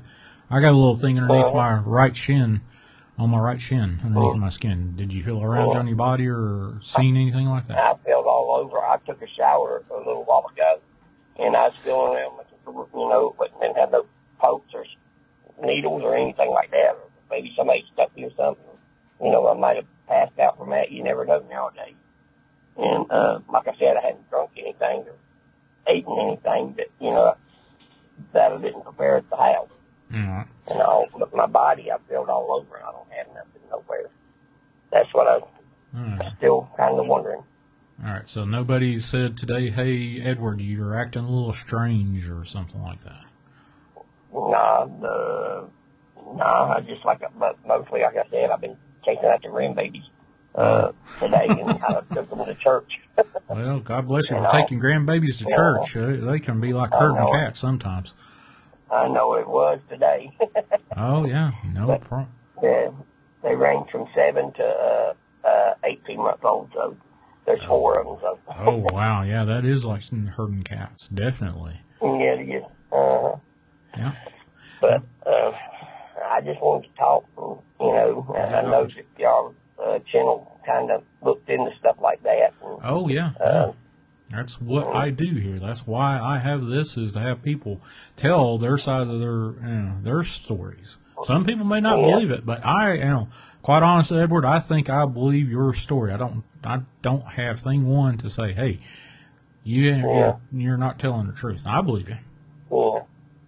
I've been trying to figure it out today, just thinking on it here and there in between the grandbabies and everything else. But I may call that friend of mine and talk to him and see if he gave me something or did something to me. Right. So that, but he didn't. We just shook hands, and and stuff, and that's about it. Like I said, me and him used to play on the playground here in Thomasville, and we looked so much alike that people, my brother once jerked him off the porch thinking it was me, and we're not even kidding each other. We just looked just alike each other.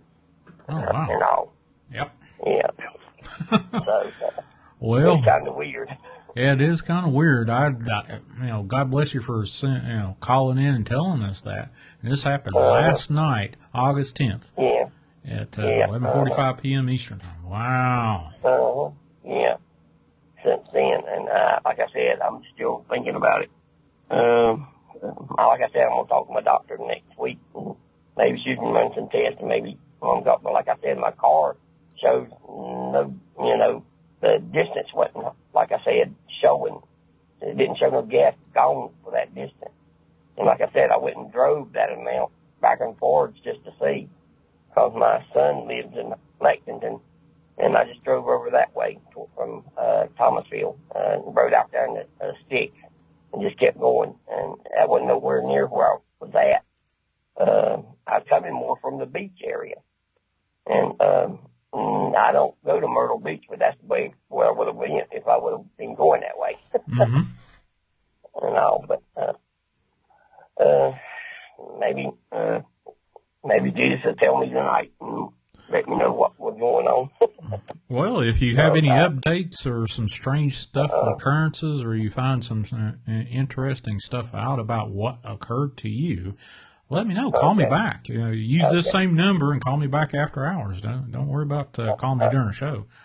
But I appreciate you calling, Edward.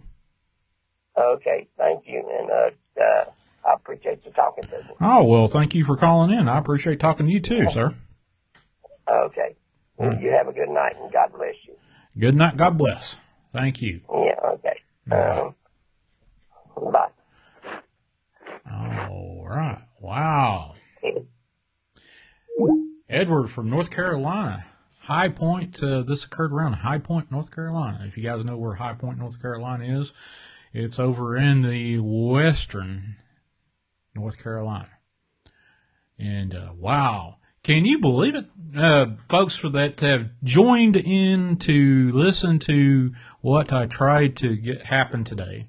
My guest, Paul from East Tennessee, apparently took the Clorox shot, or Colt 45. You can't use the C word on these podcasts anymore because it kind of highlights and says, "Hey, we don't want you to talk about that." But anyway, the Colt 45 shot today, and I actually woke him up about 15 minutes before the show started at 8 p.m. Central Time.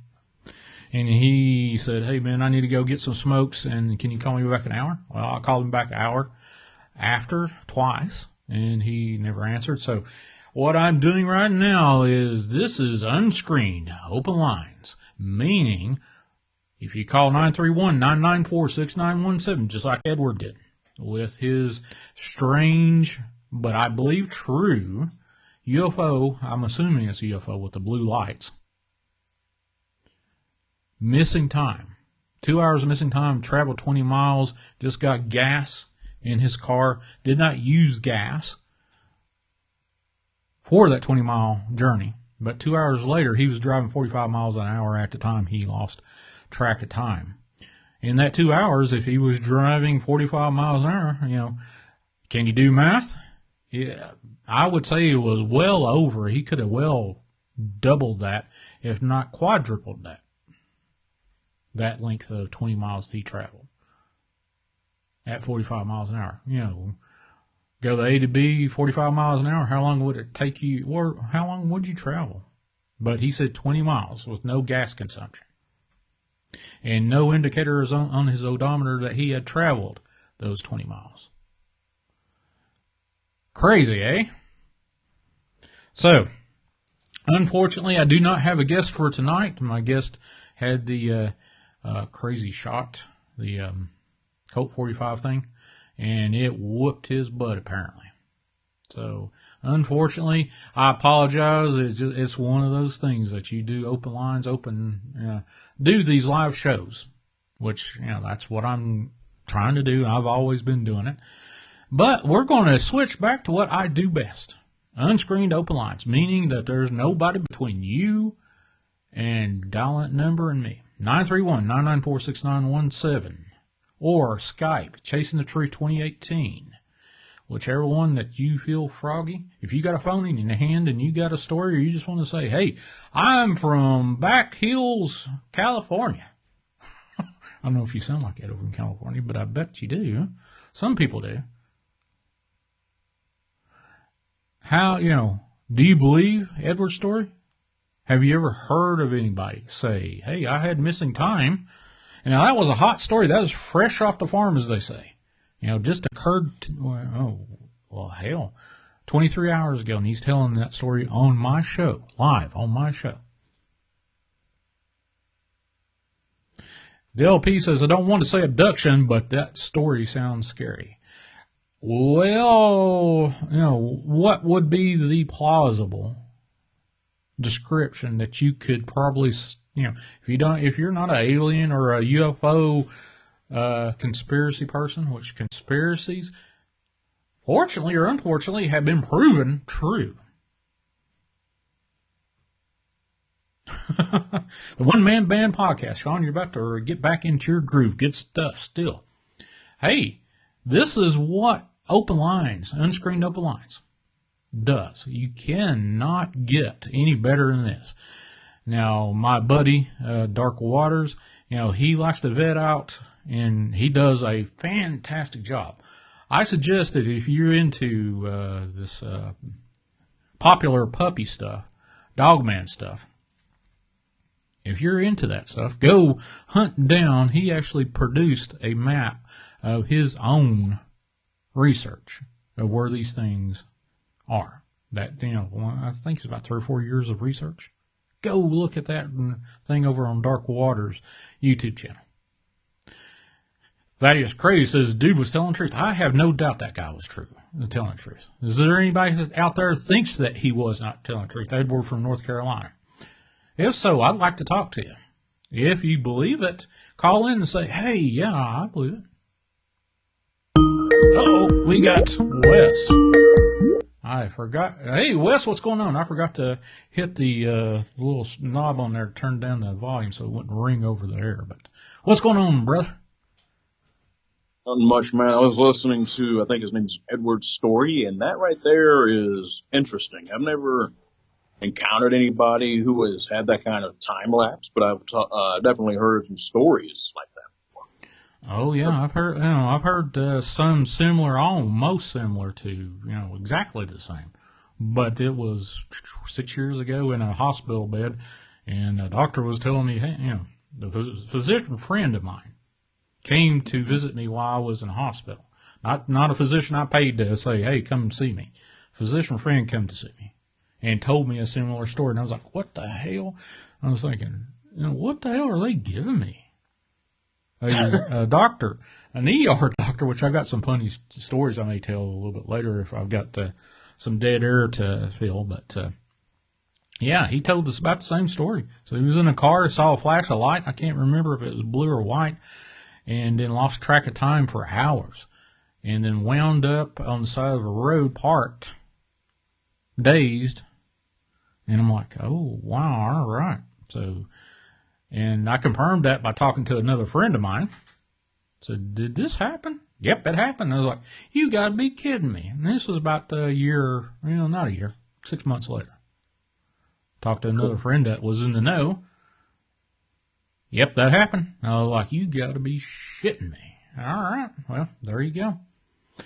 There's a lot of people who have had near-death experiences and all kinds of stuff, and it's, I don't know. Like I said, I've never really talked to anyone who has had time lapse, like like he was talking about. That in itself, to me, that would have to be terrifying, to be honest. It's like, the hell happened all that unknown time, unless, I've talked to people who were doing drugs or drinking and they blacked out, but this is nothing like that. So, oh yeah.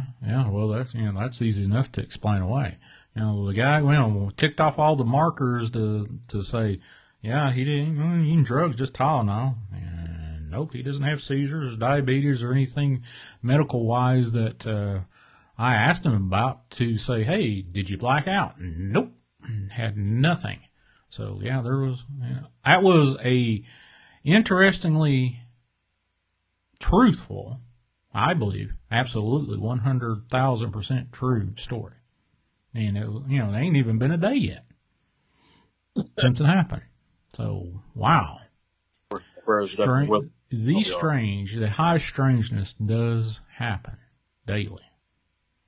And apparently my region, too. High Point, North Carolina ain't that far from me.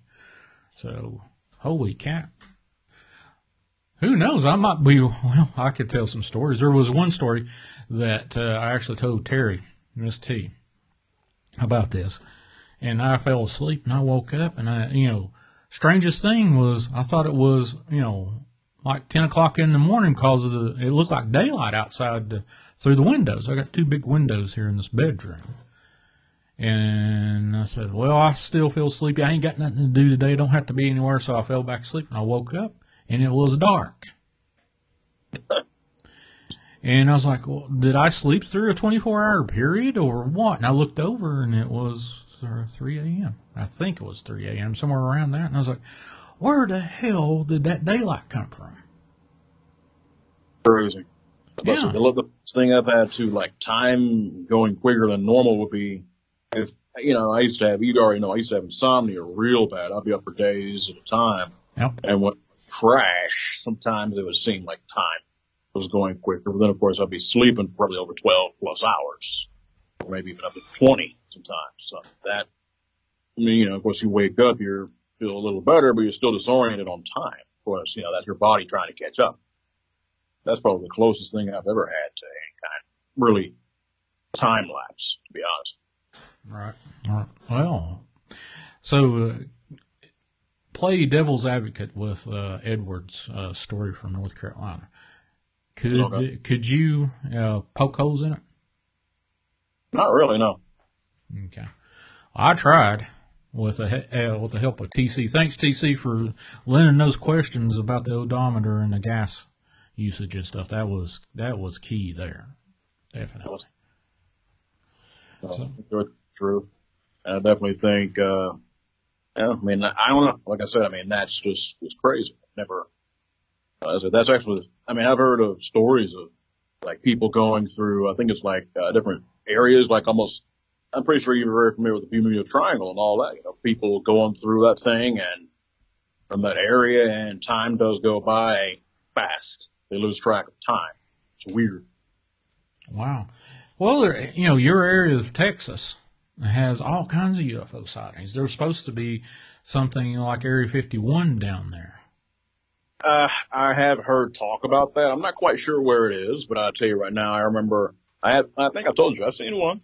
It was crazy. This is when I was working. I was staying, I was staying at home. It was, I think, the night off. I think it was one of my days off, or it was late. I can remember that.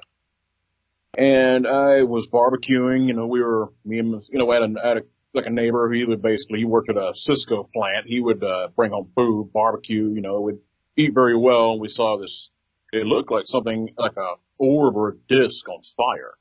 It literally looked like it was on fire. That's the only way I can describe it. It's just been so damn long since I've seen it. But it looked like it was on fire. We all saw it. So you're talking about at least 5 people that saw that thing. Mm-hmm. And wow. to be honest, we were, one of us said, you know what, I'll be looking at the news tomorrow to see if that thing, was mentioned. Of course it wasn't. Of course it wasn't. Something like that they try to keep under, unless there is a bunch of leaked videos or videos that were put out across social media and they couldn't, get their AIs out to snuff that stuff out of existence.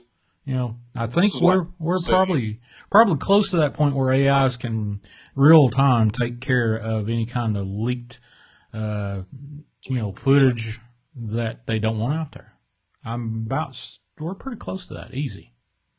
Hell, you can think about this. AI is now able to create very realistic looking fake, they're called deep fakes or something like that, and people have gotten in trouble using these. The technology is there. no mistake. When I saw this thing, it was, I want to say around, a little before '08. I want to say '07 or '08 maybe. Mm-hmm. So, of course, you didn't have social media. You had it, but not like now, not everyone was glued to, Twitter and whatever the hell, TikTok and all this other crap. I mean, I'm just saying, you didn't have that ability to really block out stuff like you're talking about we do now. I know that for a fact. Yeah, well, I think my opinion with AI is going to, one, be the ultimate. We're going to take care of that little word salad that somebody spit out because it damages whatever is here. They automatic. I think when a lot of these suppression, we make fun of you, and if we don't agree with your opinion, I think that a lot of that might be bots doing that shit. Oh, very much so. I remember one time, this is years ago. I was on YouTube, long before I was involved like what I'm doing now. This is at least close to, I would say 8, 9 years ago, maybe longer. Anyway, it was footage I saw on like on a Bigfoot or like a trail cam that it picked up like the back end of a Bigfoot supposedly moving around. And they were comparing it to different types of things. I'm not an expert on animals, but I do know a little bit. And I was like, that is no chimpanzee. I was going into detail, and I was attacked. Like someone really hardcore laid into me. Right. And what the hell? I mean, that was actually, I think, my first experience with someone who was definitely a shill for somebody that we wouldn't want to think about. Wow. Yeah. Let's leave it at this. I did not dare at that time, I wasn't in the know like I am now, but it scared me at that time. It wouldn't now too much, but back then, yeah, it scared me enough to really know my role and shut my mouth at that time. But yeah, I've seen exactly what you're talking about. It's scary stuff. That was going on 10 years ago. Only God knows what's going on now.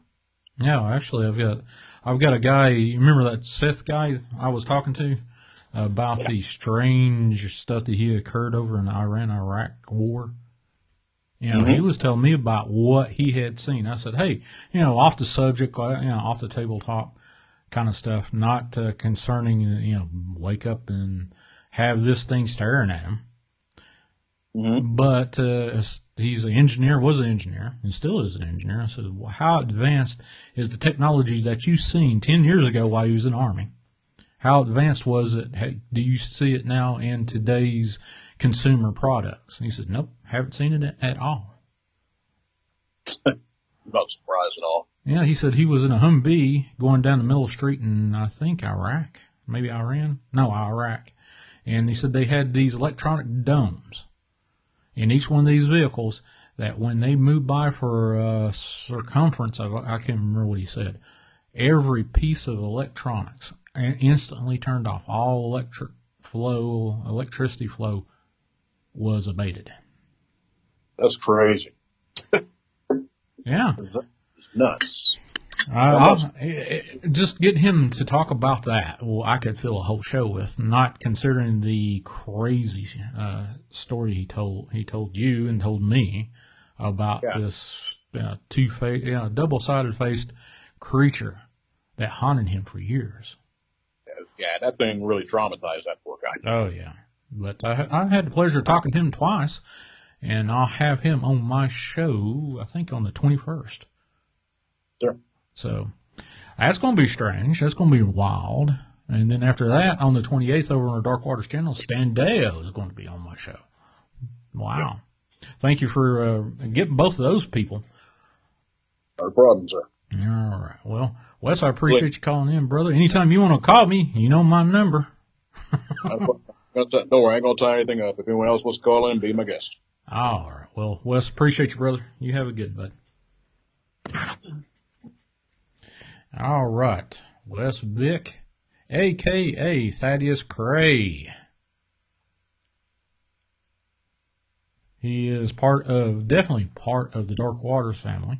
Now, Chasing the Truth is definitely knee deep, elbow deep, eye deep in the Dark Waters universe.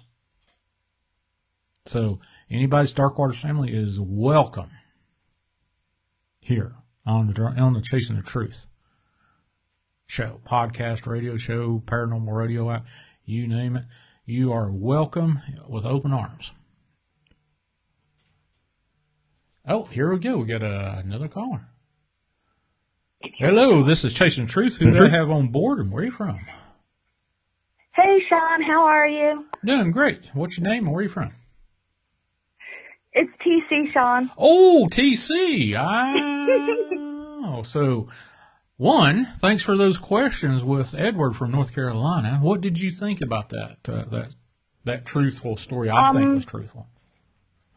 Yeah, it was really interesting. I mean, I think everybody, tried to make sure that we asked logical questions like, were you on any kind of medication?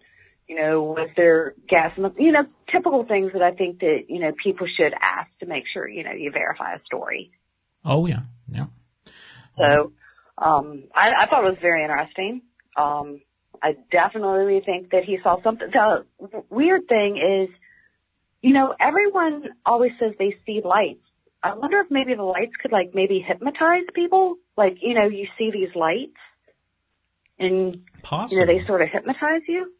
Well, it's definitely plausible. Definitely. You see, every story that I heard with missing time had to deal with lights. Even my own father, I think there was some lights shone through, I think the house that he was in. If you heard the story I told about my father and the glow, this actually occurred about half a mile from where I am right now. And that's the strange thing. Yeah. Oh, crap. Holy cow. But,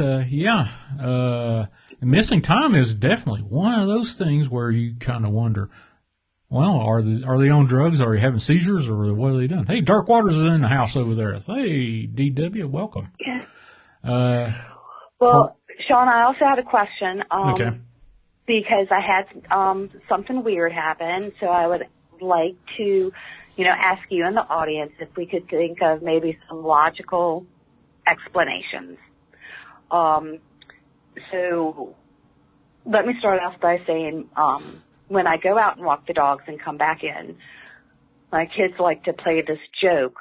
When I go to turn the handle, the door won't budge. And then when I push harder, they'll, open the door. And of course, I go, stumble several steps in. And they usually, think it's funny. So a couple of weeks ago, it was, probably about 2 or 3 in the morning. I walked my first dog because I walked them separately. Came in the house, no problem. So then when I went to walk my second dog and then I came into the house, I turned the handle, but the door wouldn't open. And then I pushed on it and all of a sudden the door, pulls me in. And I immediately, go to, chastise whichever son was, doing the prank. But nobody was there. It was just no one there. And I'm looking around and I'm like, what's going on? I mean, somebody had to be there. And from the doorway, I can see the stairs. Mm-hmm. There's nowhere for someone to hide. So, I walked, into now, they could have, ran around a corner, but trying to get that fast, I would have heard them. All right. So I just figured, maybe I'm just tired and, it's a little bit late. I did talk to, Happy Hour about it. Yeah. So then, probably about a week later, was, out this time about 2 o'clock in the morning. So, of course, it was, early in the morning or late at night, depending on your view. And so I walked my first dog, problem. And then I walk my second dog. I come into the house. I turn the knob. And all of a sudden, I can feel the door being pulled, in of course, the opposite direction. It's a firm pull, not a quick, pull, but a firm pull. And so I was like, okay, what could be going on? So I look again. There's no one in sight. I can't hear any, running or, pitter-patting like, my kids could be playing a joke on me. All right. So then there was no wind. So then I tried opening the door, like at an inch. Did the door move? Would it move by itself? Then I did 2 inches, until eventually I had the door, wide open. So I did it from both sides. Right. The door didn't move, and there was no wind. So I was trying to think of a logical explanation of, what could be going on. Was your air conditioning on? Was the HVAC system engaged when all this happened? Was there a negative pressure thing going on with the door? See, that's what I thought, but I don't remember anything. I don't remember that being on. And when I was doing the testing, it didn't seem to move anyway. Because, I told my husband was like, it was probably the AC. You came in and it was, it had the pressure. But I was like, it was a firm pull. It didn't just like pull and then, stop. Mm-hmm. It just, so, I guess I'll just have to keep experimenting. But because I thought about that could have been, the AC pulling it. But I don't remember the AC really being on. Right. Have you had any kind of weird activity in your house that you can't explain that you could say, well, it's supernatural or anything like that before? The only other time I had something was I had a picture that kept moving. And I couldn't figure out what was causing the picture to move. I tried, different things like I would put the picture, I would move it back, and then I would jump in front of the dresser to see if the picture would move, because I figured what was happening was probably a vibration. It didn't move. Then I tried opening and shutting the drawers like I was putting clothes away to see if that would slowly, move it. It didn't move. And I finally just said, whoever's moving the picture, just stop. It's driving me nuts. And the picture didn't move after that. Oh, Happy Hour That's says, the only other thing. Happy Hour just posted, don't forget the dog growling in that direction or in the general area. And Miss T actually asked something similar to that. Did her dogs act strange or anything like that? So let's hear that story. Yeah. Okay. So the second time it happened, after I had brought my second dog in, Peanut, I had turned around and I heard him growling, and I was like, it's probably just deer outside because we have so much wildlife. But he wasn't at the window. He was standing in the middle of the rug, probably about 3 feet from the door, and he was just growling like at a spot on the rug. And I was like, well, usually they'll go to the window and growl or bark, but he wasn't.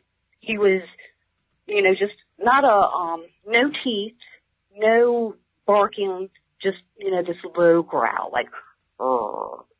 And then I was like, I don't know what you're doing. Come over here and stop. And he stopped and came back. But yeah, other than that, the dog seemed normal. Yeah, and I just can't think of anything. Do you have any security cameras in your house or on your property or anything like that? No. I talked to Happy about that, about maybe, seeing if I can use my phone or something to, put it in front of the door. But no, I know the area that I'm in, it's an old burial ground for Indians, and there was also some slaves around here, and they have found both Indians and slaves buried, in this area. All right. One man band wants to know. I mean, it's just the weirdest thing. Did your dog chase anything, whatever it was, or whatever it is, or whatever you think was holding that door? Did it do anything like that? No. He just sat there and growled for, he was just, sitting there growling, and then when I called him, he came right to me. Like, she's not that upset, so I'm not going to worry about it. Wow. Have you had any, let me think. Have you had any UFO sightings around your house? Not that I know of. Only those weird helicopter noises that I told you guys about. But I haven't heard them in a while. But no, as far as I know, no UFO sightings. Nothing, no cold spots. Haven't noticed, anything, in any area being cold. And, I've become hyper conscious of the door now. Mm-hmm. So, whenever I turn it, I make sure, I'm fully opening it. I'm trying also to, make sure that, when I do open and turn it, that I let it go a little bit just to see if it will catch and pull. So far, nothing. All right. Got a couple of questions. One from Miss T, obviously. Let's see. She says they're fucking aliens, tricksters. Don't tell her. I'm sorry. I didn't read that part. I'm sorry, but there you go. Let the cat out of the bag. Yeah, thanks, Miss T. Now, do you feel anything around your place? Do you feel anything around your place? When I started having problems with the picture, I didn't feel anything, but what I did is I went out and I salted my whole property line, put salt on and, said some prayers. And then, after the first incident with the door, I told Happy, I said, I'm going out and salting everything tomorrow. And I went and I, salted, said some prayers. And then, my husband was like, well, what if you trapped it in here? With salt. I was like, oh gosh, I didn't even think of that. I thought, I was keeping things out. But if it's already inside the house, the salt, maybe that wasn't a good idea. Mm-hmm. So then I'm thinking about sage, using sage and prayers to. Well, the one thing that always helps me when, stuff pops up in this house is definitely prayer, definitely rebuking in the name of Jesus Christ, and that takes care of it. That's my personal opinion. I like to think of all the logical reasons before, so I thought maybe, sometimes group think, and other people have had experiences and they can say, hey, no, it's not anything, this is what it is. Mm-hmm. So I was like, Oh, wow. do some brainstorming. Do you have, missing objects? The one-man band actually made a pretty good question. Do you have missing objects go missing or pop up after a while or anything like that? No. Oh. Yeah, everything except for those 2 times has been normal. I mean, no unusual sounds. Sometimes with the dogs, it's hard because we do have so much wildlife outside. They'll bark a lot. But usually, as I said, they always go to the window. They always go to a window. They don't stand, in the middle and bark. They're always at a window. And so that was, what was unusual, about Peanut standing there and he didn't bark. It was a growl, which is not something usual. that they don't do. Yeah, they bark. They don't just, sit there and growl. Well, I am a firm believer that pets, dogs, cats, both can see things we can't see. Definitely. I would pay attention. Next time one of your dogs or one of your pets starts acting weird, get your camera out on your phone and either take a video or snap a couple pictures. Yeah, maybe something will turn up on a picture from snapping. Because I've seen that before because people have taken pictures and not thought anything was there, and then they look at the pictures and then there's light or something. Oh yeah. So that's a good idea. I can try. True enough. All right. Well, thanks. I appreciate it. Thank you for everybody for asking questions. And if anybody thinks of anything, yeah, let me know, because I'm curious as to why all of a sudden this is happening now.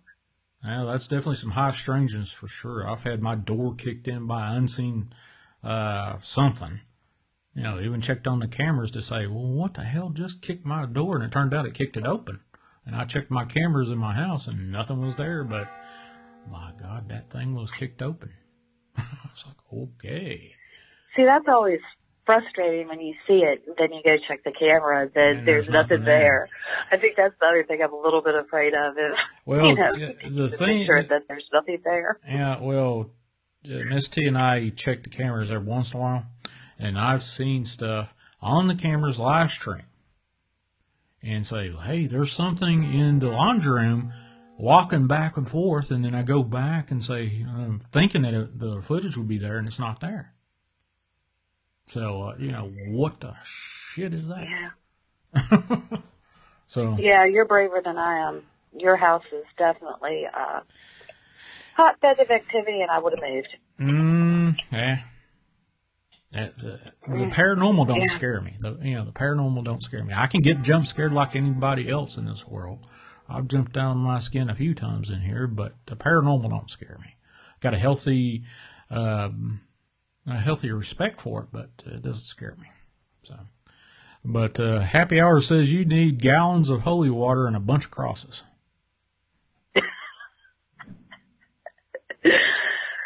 Yeah, I just want to make sure that I don't trap it in with me and I get it outside. Oh, there you go. Well, TC, thanks for holding the wrench in there. It's been a minute since I've had you on one of my shows, but there's your wrench, and I appreciate you being on board and being an administrator. Oh, what do they call that over there? Well, anyway, holding the wrench over there in the Discord room. So appreciate it. No problem. It's nice to be able to talk. I mean, I've been on the other shows listening, but I cannot talk for some reason. So, I type in hi and, can't, I don't know what it is, but I seem to be jinxed on that channel. No, yeah. Well, I don't know what happened there. I looked into it. I couldn't find anything where you were blocked or anything. Yeah, no, it was really, it was really weird. Yep. But there you go. I appreciate you calling in. Appreciate you being on the show today and give me some more interesting stuff. All right. Well, yeah, if anything else happens, I'll definitely keep you updated because I'm curious to try to solve it and figure it out.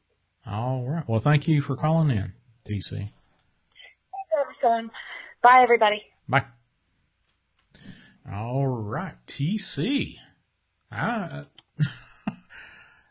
Anybody else have any kind of strange stuff where your cat, your dog, your goldfish, or whatever other pet, hamster, reacts to something that you don't see, growls, barks incessantly?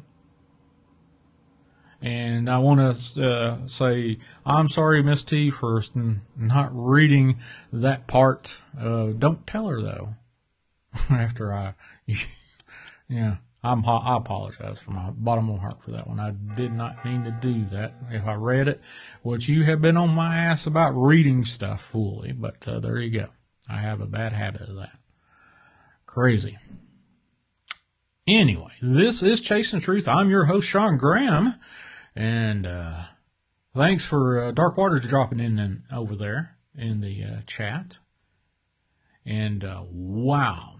Now, if you're just popping in and you see the description that there is a witness to East Tennessee Dogman, unfortunately, I could not get that fellow on. I called him about 15 minutes before the show. He said, hey, I just got the Cocke 45,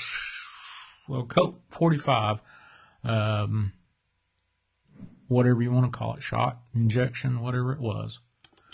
And I just woke him up. I just literally woke him up. I think that Cocke 45 injection just did him in. He said, I got to get some smokes. Call me in about an hour. And I said, all right, no problem. And I tried twice live on the show.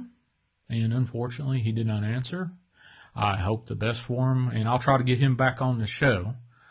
But he called me saying, hey, I need help with a dogman problem on my property in East Tennessee. And he gave me his address, looked on Google Maps, and he's, if it's the right address, which I don't have any reason to say no, it's not.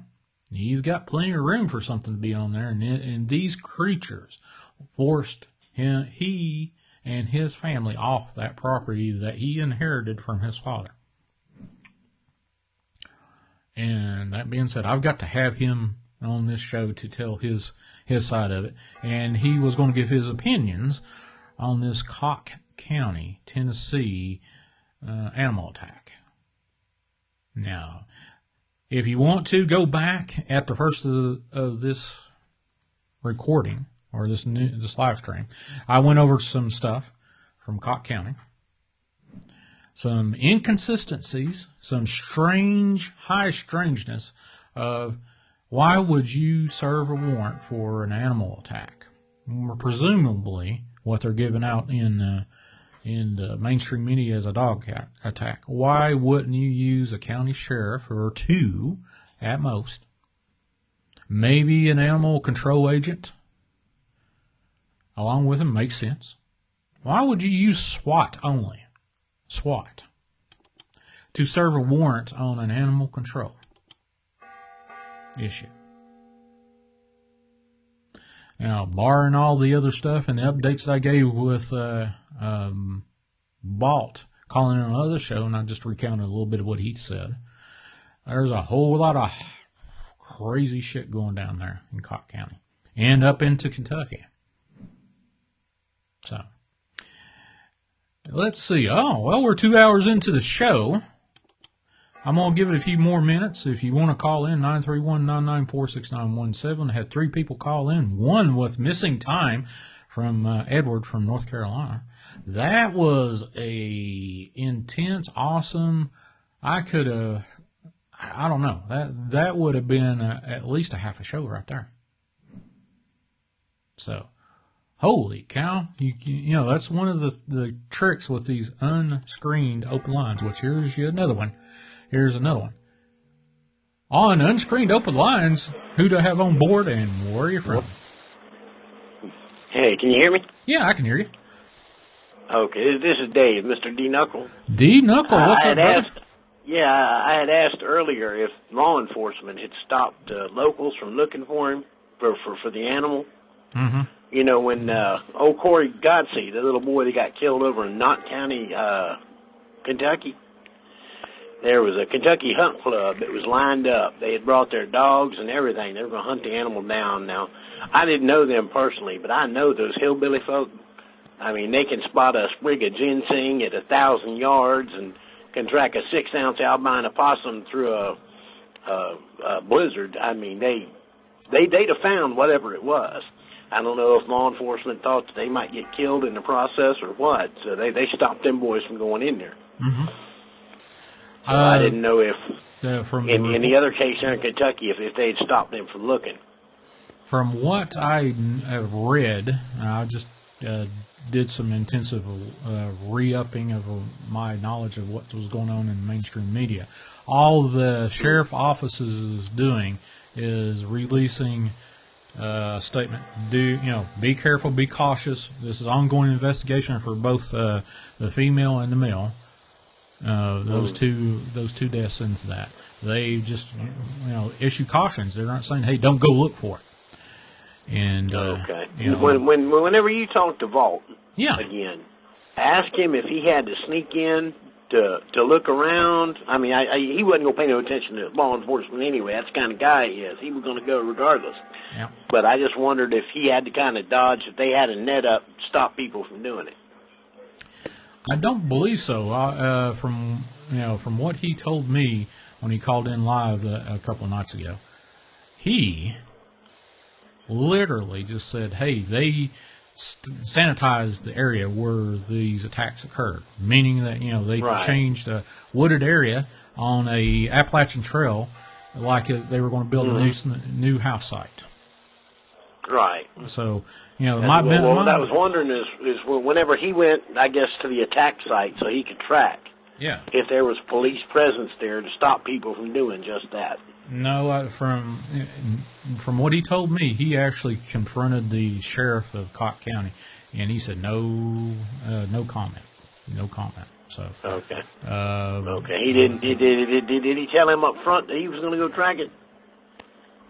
The sheriff, did he tell him that or no? No, I don't think the sheriff really wanted to talk to him. He couldn't get a few words edgewise in. He Walt talked to a couple of EMS workers that took care of the female, the last victim. Okay. And they were really skittish, according to what he told me. He said, I basically had to box them in so I could talk to them. Okay. I can just hear Walt telling that sheriff, well, if y'all ain't gonna do nothing, I'll go find it. I wouldn't doubt that. I wouldn't doubt that. That could be a very plausible scenario that he did. He did do that. But he said he tracked those damn things up south side of Kentucky border and lost track of them. Said 2 individual dogmen turned into 15 and lost track of them where he said that the vegetation was pushed down like the blade wash from a double-bladed helicopter swooped in, picked up these 15 dogmen, and took off. So I don't know, man. It almost sounded like they were dropped there in the first place. They were deployed to do something and then picked back up. Yeah, or they kind of got. We hear about the civilians because people report, my daughter's missing or whatever. But if they sent them in there, let's say there was, I don't know, a meth camp or something back there, and they sent those things in specifically to get rid of him, you'd never hear about them folks because they were on the down low anyway. Right. It's just funny because I've looked for a buzz on the internet. Usually something like this happens. You've got people posting on the boards, well, yeah, I knew her, I went to school with her, and blah, blah, blah. But you ain't seeing none of that.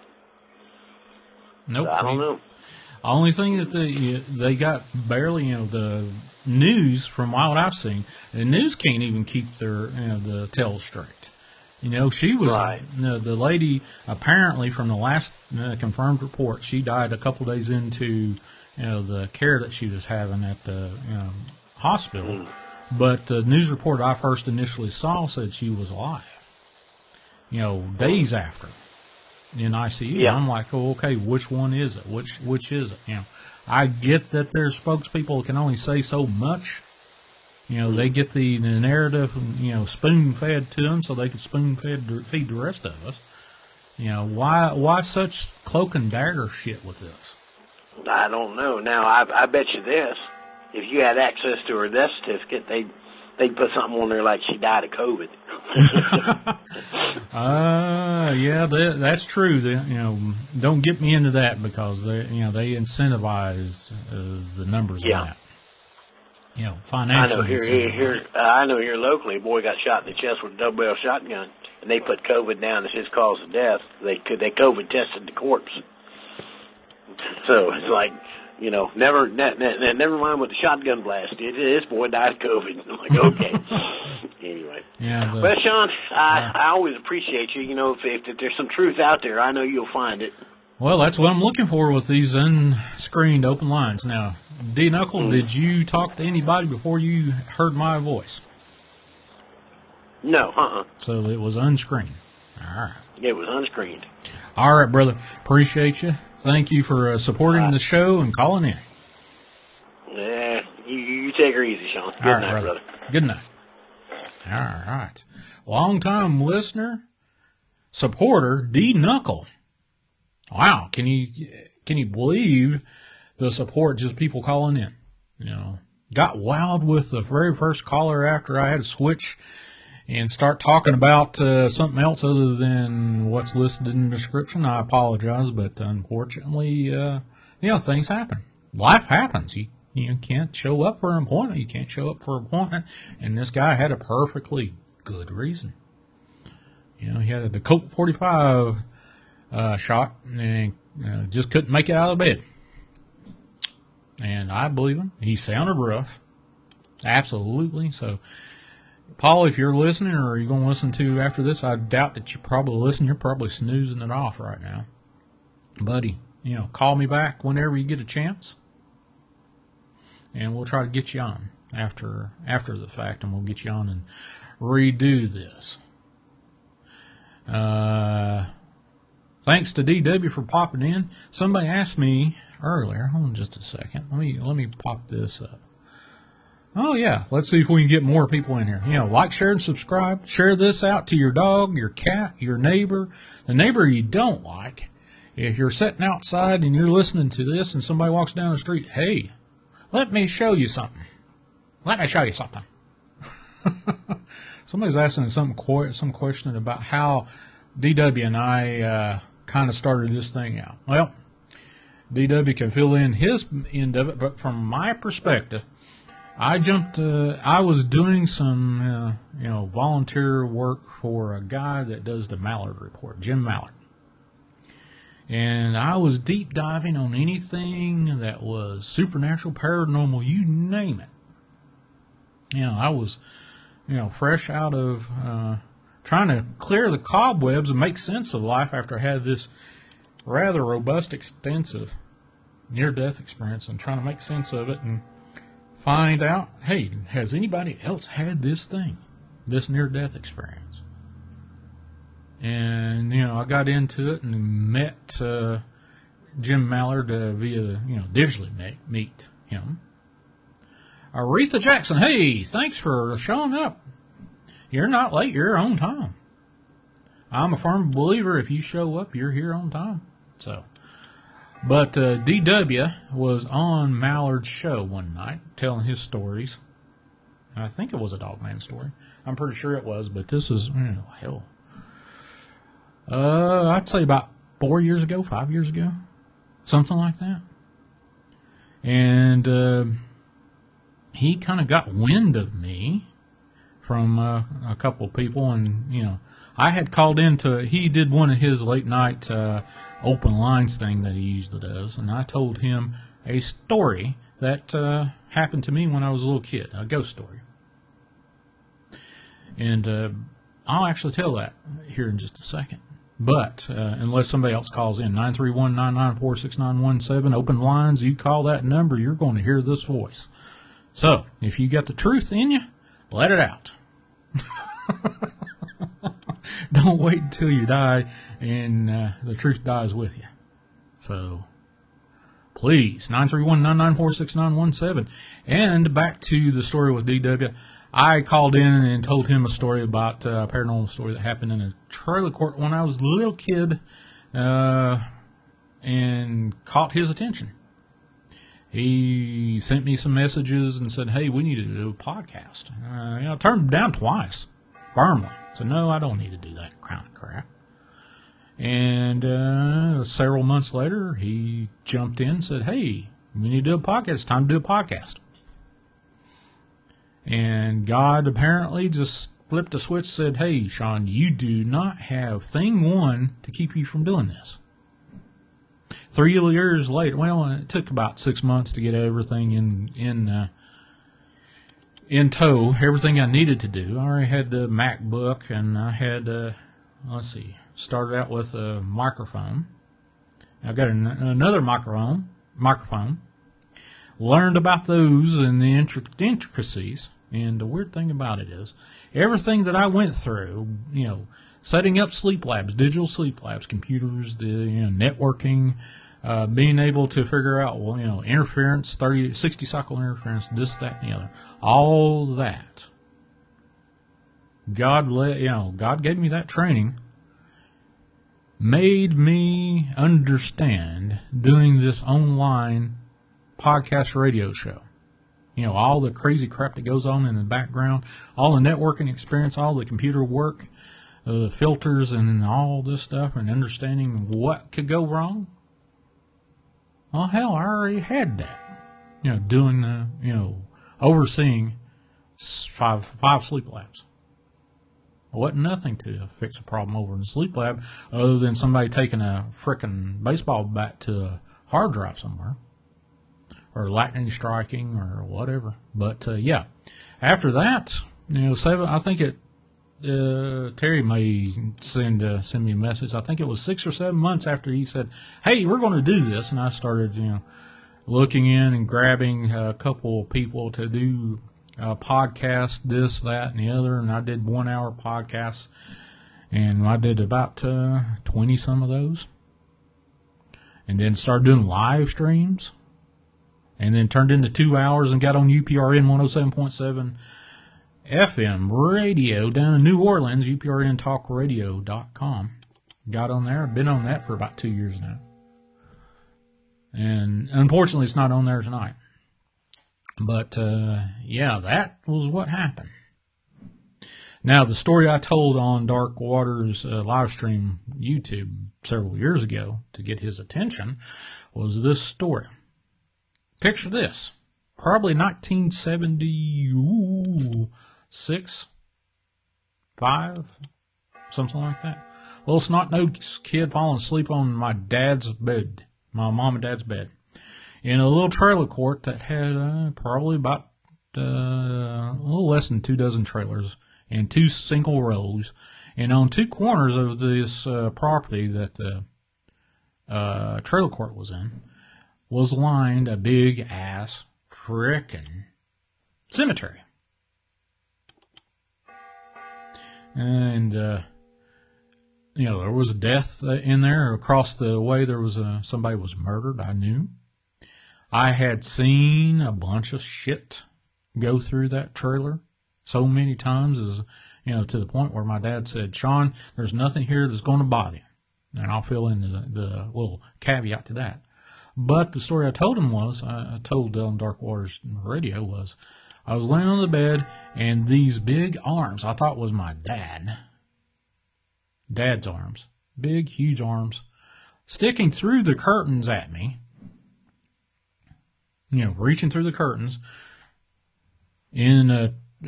well, it was impossible for this to happen because the end of the trailer was about 15 feet off the ground, because the lip of the end of that trailer was off the ground by a good many feet.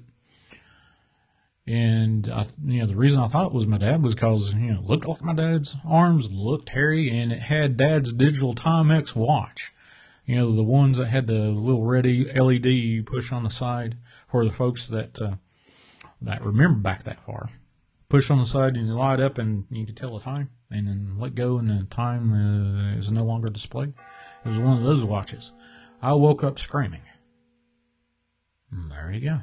That was the story that got me in front of, or I guess in front of Dark Waters radar. Now, that being said, shit, I said it again. Oh my God. I swore I would never say those series of words again, but I did again. There you go. Another thing that happened in this trailer concerning what I just said, that my dad said, hey, Shawn, boy, you don't need to be worried about anything that's going to mess with you in here. Nothing's going to hurt you or touch you. Yeah, here I am, 5, 6 years old. Maybe, you know, this started before I was in kindergarten. And yelling and screaming, hey, there's something out here. There's something going down the hallway. And Dad would just say, no, son. You know, he really gruff, stern, nothing's going to bother you, son. Well, after we moved out of that frickin' trailer court, my dad had my brother, myself, and my sister in this green Oldsmobile, pulled into the local food store, grocery store, in the parking lot. And I thought, well, he's going to jump in. And he puts it in park, and all 3 of us kids was in the back seat. And he says, I wasn't going to tell you this until we moved out of that trailer court. And this is the story he told. He said, one night I was laying there in bed, and how he could see all the way from open up his master suite door on that trailer. He could see all the way down past the kids' rooms into the living room and into the dining room, actually. You know, how that trailer was set up.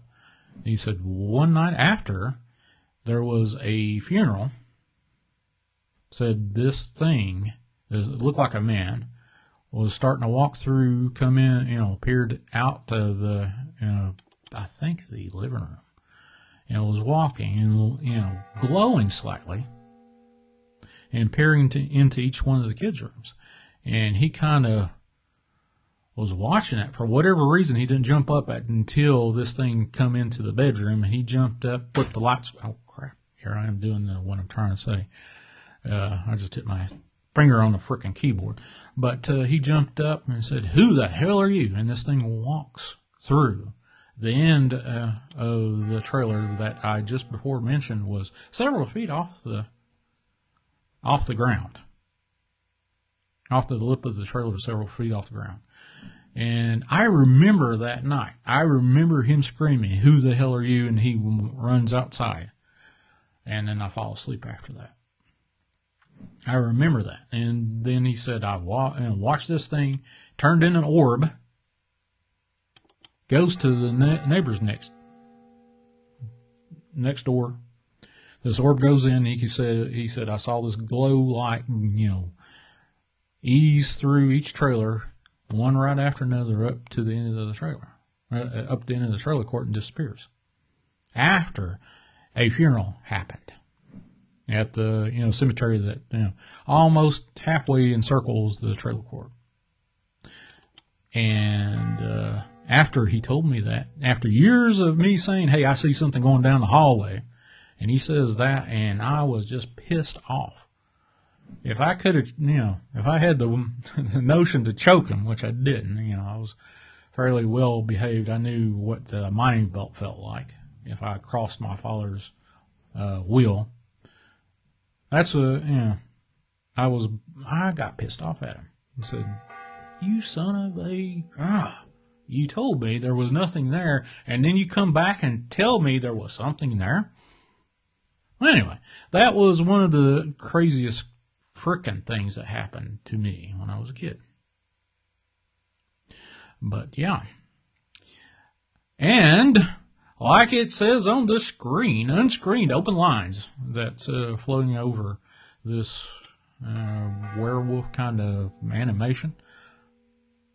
That's what this is right now. Chasing the Truth, unscreened open lines. If you don't want me to talk anymore, which I'm going to give it up if you ain't going to call in a few minutes. I think I'm about done. If nobody wants to call in and share their stories, I've had a few people share their stories. TC with that crazy, what was holding the other end of that doorknob, not allowing her to open the door. To, my discussion with Wes, Thaddeus Cray over there in the chat. D Knuckle, pleasure as always, sir. And then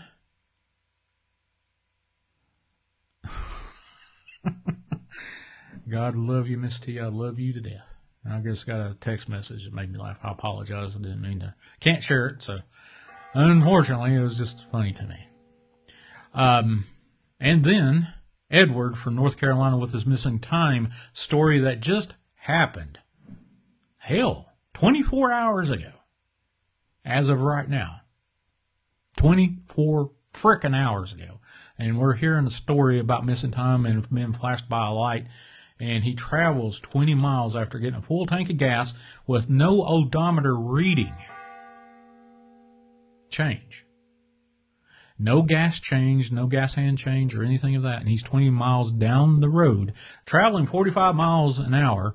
At the time he lost track of time, 2 hours later, he winds up 20 miles down the road. No odometer change, no gas change, levels that would say, "Hey, I traveled somewhere. I don't have it." And he's only 20 miles down the road, traveling 45 miles an hour in a 2-hour span of missing time. So you do the math, jump back to if train A goes 45 miles an hour and train B goes 45 miles an hour and they meet in the middle, do they frick crash? Well, there's something there, Edward, and I believe you. Please call me if something changes or you figure out what was going on with you. Have you ever heard a strange tale like that? I have. From other people, I've heard of, the craziest thing. Let's see. One Man Band Podcast. Is there anything you might have changed about your life when all this started happening? Just yes or no. Oh, you're talking TC. TC, that's some strange stuff. And once you get your holy water and crosses in place and cameras and GoPros and all that stuff in place, let me know. I'd like to see what happens. Now, I'll tell you, this house I'm in, you can't step one pinky toe on this property or in this house without me knowing it. And knowing that and having 24-hour coverage of whatever moves I can see in this, around this property, there's some strange shit that happens in a 100-year-old house, is all I can tell you. That's all I can say. Let's see, we got GSXR Pat. Hey, welcome back. I've seen you before. Appreciate you joining in. And it does not cost you one thin penny to hit that little like button, which it looks like I'm doing pretty good. 62 likes and 53 people listening, watching at this time during this live stream. I appreciate those likes. Let's see. Royd's X. I haven't seen him tonight. He was bugging me for a long while. Say, hey, I want to donate to you. How can we do that? And for the first long while, I said, no, I don't need it.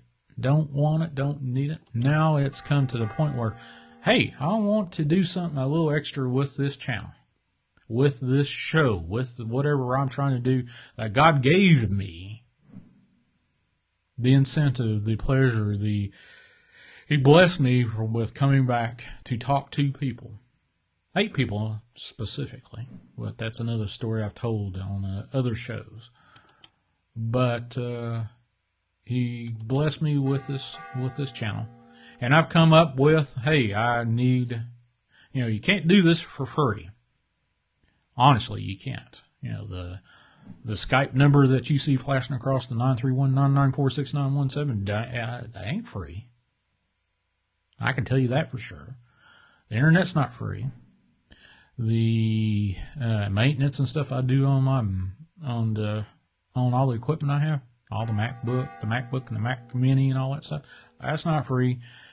But for years I didn't say, hey, I just said, no, that's all right. God's graced me with this. I'll just go ahead and do this. And now it's turned into, yeah, I need a little help. If you don't feel like donating by some folding money or some pennies or whatever, I've got a Cash App and PayPal. Both of them is sgraham at 2244. SGRAHAM 2244. Links are in the description if you feel like doing that. Another simple way to donate is share this thing out. Share this, share my channel out, share this stream out, share other streams out. Like it, subscribe if you feel the vibe.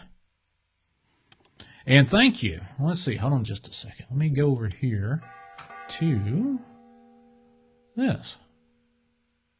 Let's see, how many people? Well, I'm up to 604 subscribers. Thank you for the four people. There were 600 right before I got on live. 600 people thought enough about this little old southern boy from the mountains of Kentucky, Virginia, and Tennessee to say, hey, I want to listen to this fellow. Keep subscribing. The closer I get to 1,000 and more I pop over the 1,000, that right there will get me to where I can start getting some sort of revenue in here to help this thing out. Now, you're getting these open lines, hopefully. But anyway, it does not look like anybody's going to call in, so what I'm going to do is call this a show. I apologize for the guest did not show up. He apparently had Colt 45 injection. Whipped him bad. I actually did talk to him, woke him up, and he said, I got to go do some cigarettes. I don't feel so good right now. I had the Colt 45 thing earlier, and can you call me an hour? Well, I called him twice, and he didn't answer. And Paul, if you listen to this, buddy, I don't blame you a bit. I know how being under the weather feels. I don't, no bad feelings whatsoever. I'd like to have you back on the show live and tell your side of the story. But if you want to hear an update about what's going on in the Cocke County, Tennessee animal attack, go back to the front of this thing, and I've spent a good half hour, 45 minutes on this thing. But after the top of the hour, could not wind up getting my guest on for the previous said reasons. Oh my God. Razor Wolf, buddy. Thank you. Razor Wolf again comes through. And just to let you know, Razor Wolf made another donation. Holy cow. TC, Happy, let's see, Roids, everyone that knows, Razor Wolf. He's alive and he's a-doing it. God bless you. Wow. All right. If you want to join Discord, the doobly-doo, down in doobly-doo, the description, there is a link to join my Discord. Now, for the things I cannot say, like Cocke 45, can't talk about that much.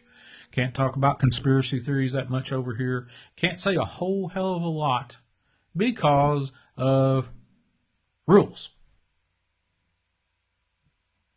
And, obviously I'm trying to follow them because this is a brand new channel and I'm trying to get up. So for those that want to hear my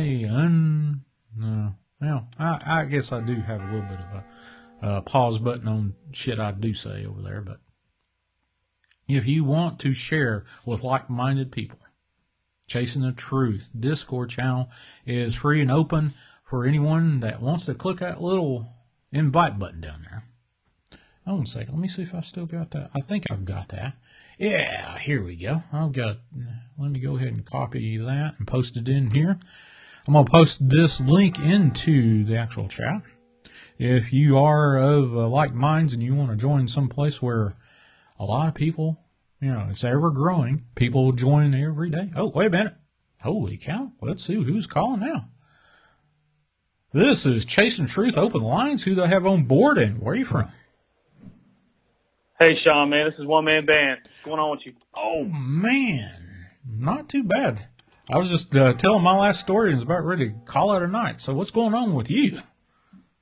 Nah, man. Just nothing much, man. Just chilling out, talking to TC in the chat, That, man, it's so funny. The last two streams that you had, it's to hit, someone that said something that is something that's interesting to me, something that kind of dings,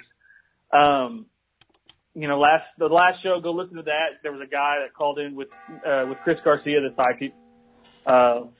Really good story, for sure. Oh yeah.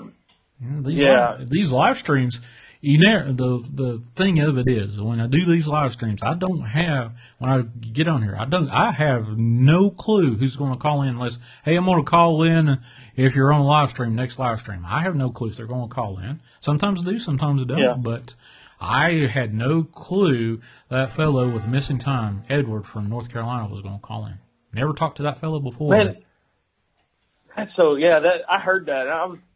Man, the whole missing time thing is I don't even, I've heard different, I've had, I've heard stories from, people where I'm from, over there kind of, where I've told other stories out there here in Oklahoma.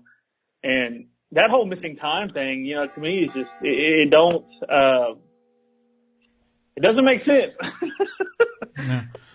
Well, are there things out there that we as humans can, pulse you with, hit you with some sort of frequency, some sort of low ranged whatever, and make you pass out? Sure. Absolutely. Mm-hmm. There's no doubt about it. I've got a future guest coming up on the 21st that he said that the stuff he's seen 10 years ago as an engineer in the Army, he's not even heard tell of it out in the real world yet. And he's like, there was some crazy stuff I seen that we've got, and I haven't even smelled it being available out in the real world yet. So that's to me that's so freaky, because you look back at the CIA, I'm sorry, the redacted is what I call them. I can't, sorry, I used the three letters. But anyways, that's all right. I mean, you look back in like the 60s and the 50s or the 50s and 60s, they had an ice gun that gave people heart attacks. I mean, and they put it out in the newspaper. What else do they have? It's just crazy. You just never know. So you had a little bit from each show that you listened to that people call in and they're like, wow, wait a minute, I got something that kind of resonated with me. Okay, so TC said, TC's story earlier in the show mentioned, the door, not being able to open that door. Yeah. And in the chat, if you can go back and read the chat, especially kind of what we went back and forth. But, to me, that sounds, my grandma, she was I guess you could say 3/4 Cherokee, and a quarter, Sioux. She, growing up, she's no longer with us. She passed, years ago, when I was in high school. But she would always tell this story about, this house that she lived in when she was a little girl. And the house had no doors, no windows. It was a shack in the middle of the woods. I mean, middle of nowhere. But it had some things regarding, native grounds is, I guess, what it comes down to. And TC's story kind of, reminded me of that story.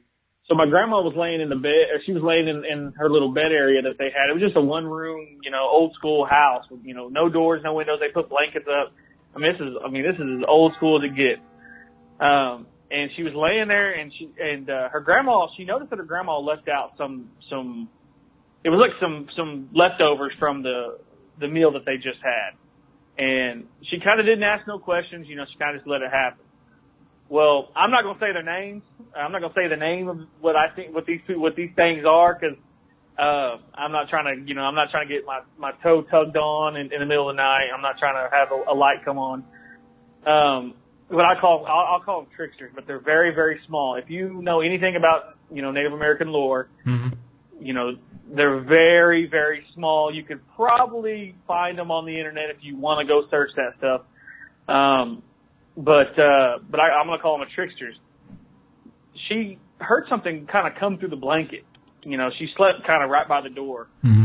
And she looked up and there was this very small, person, I guess you could say, come through the door, and they came and picked up the food that was there and drug it off, and left.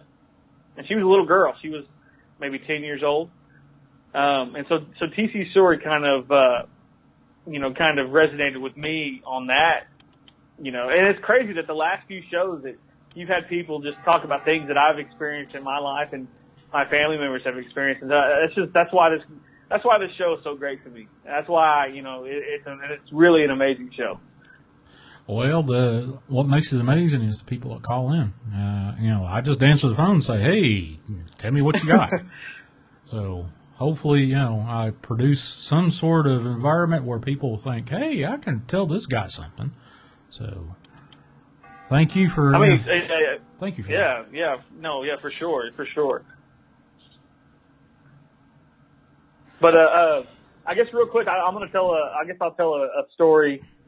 This is kind of a creepy one. Okay, go ahead. This involves my dad. I won't take you an hour like I did last time on accident. That's all right. But so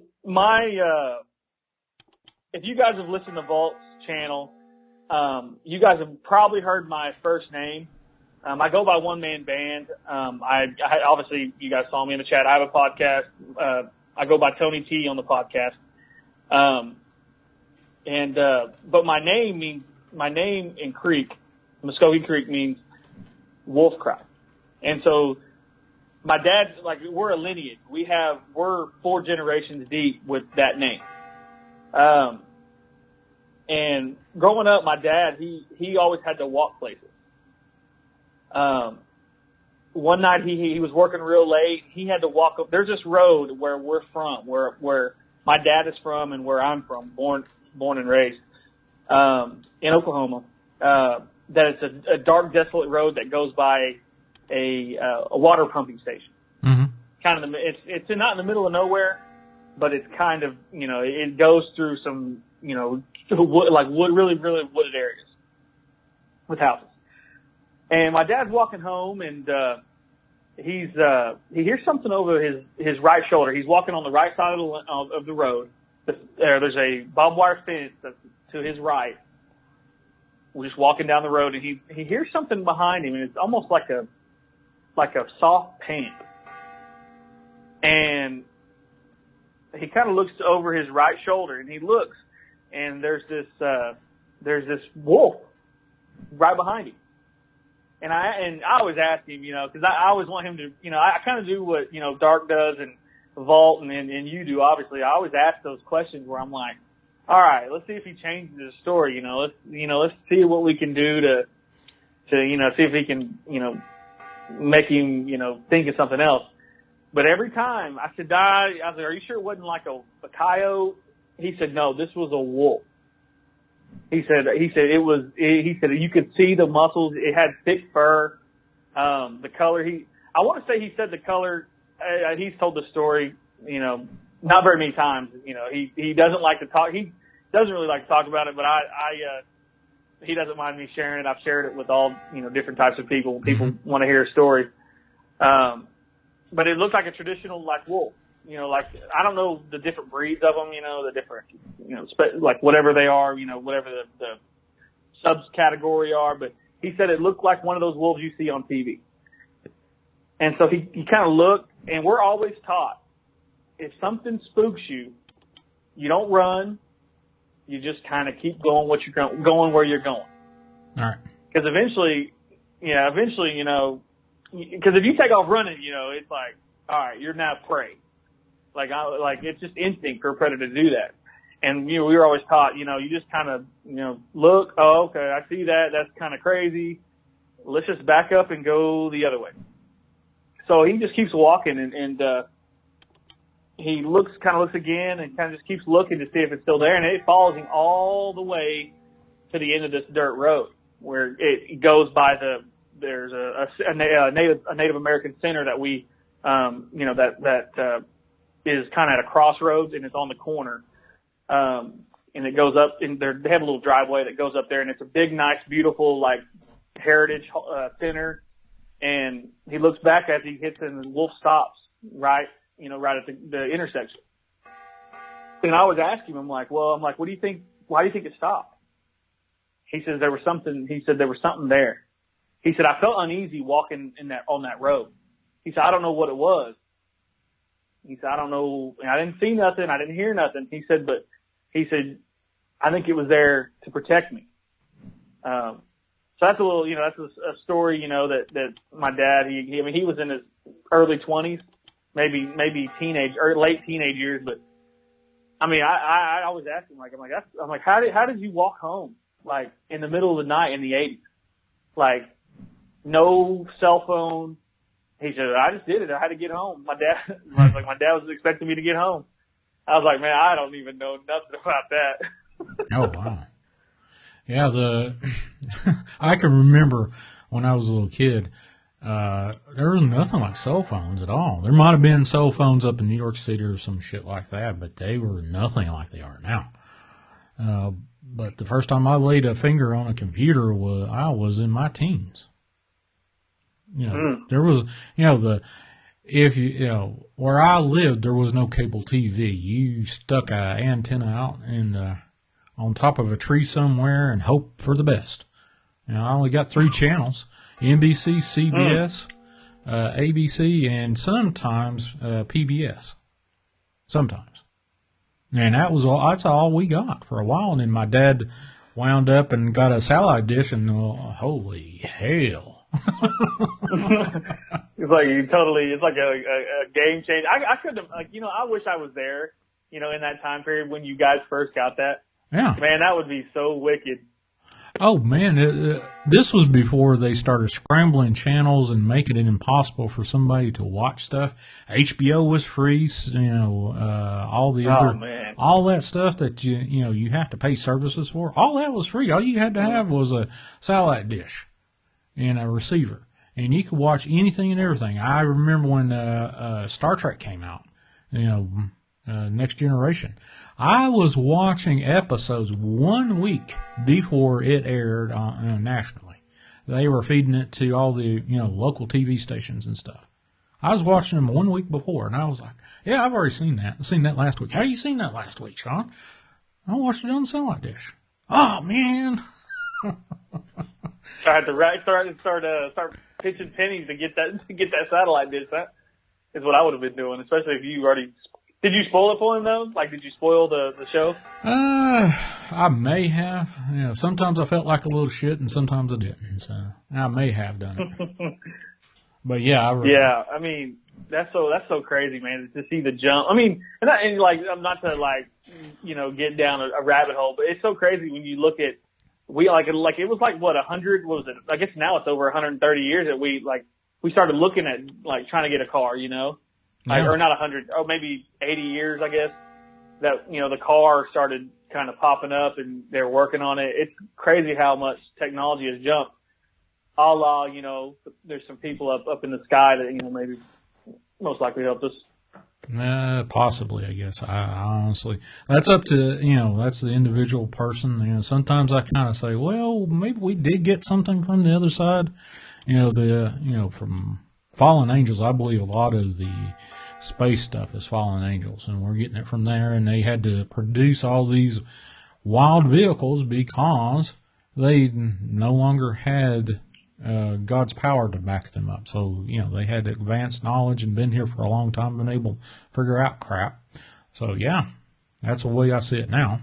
And then who knows? Who knows? You can argue with me on that all damn day long. I wouldn't mind. I wouldn't mind arguing. No, yeah. It's just one of those things. It's almost like a coin toss. Like we really don't know, but hey Shawn, man, great show, man. I'll get out your hair and let you wrap the show up, man. I appreciate you taking my call. All right, I appreciate you, one man band. Thanks for the story and the little people. I've actually had a guy. Man, you gonna say that out loud like that, man? Yeah. Come on.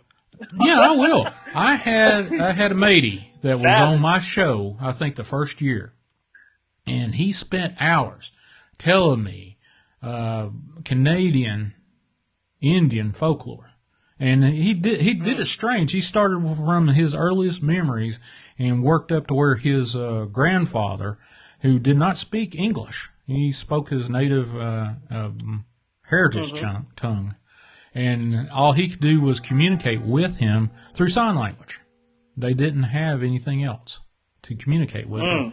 He told about a frozen river where his grandfather's cabin was. And down that frozen river, he saw this pyramid, this glowing pyramid, kind of float above the ice flow.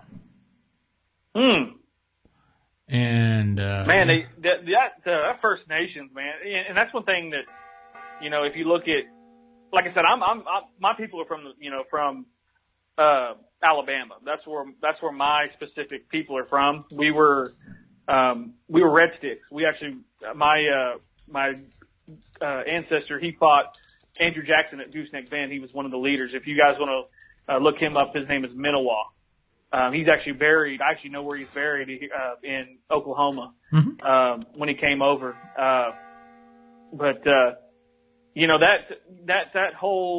That whole First Nations, when I guess that's what they call themselves up in Canada, man. To me, they're the most grounded Native people that I've heard of. They're still practicing, with us here. When it comes to medicine and it comes to things like that, it's kind of diluted. We kind of gave up, I guess you could say. I would say that, we kind of gave up to the white man's way. We're living under the thumb of a federal government that doesn't care about us. Well, that's true.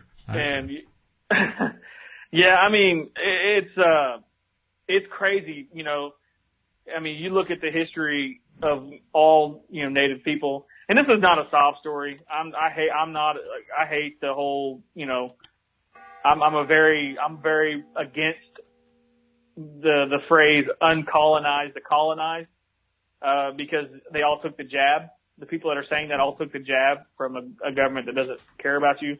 Anyways, that's beside the point.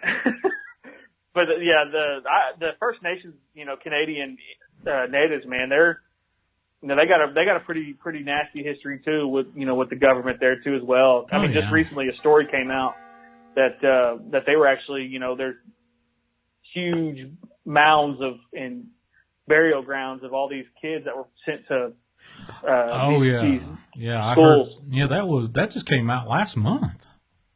And they're just now, they're just now getting that into the federal government up there, federal courts and shit. And you're like, okay, why did they do that? Did we do something like that here in the United States? You better believe it. You think the United States government had our best interest throughout our history? Nope. If you believe that, I've got a bridge in New York City to sell you cheap. Yeah, you're not lying there. That's what, that to me, like I said, I'm a living in the present. I was taught that by my dad. We're not ceremonial. We're pretty, I guess you could say colonized, I guess if you want to use their terms. My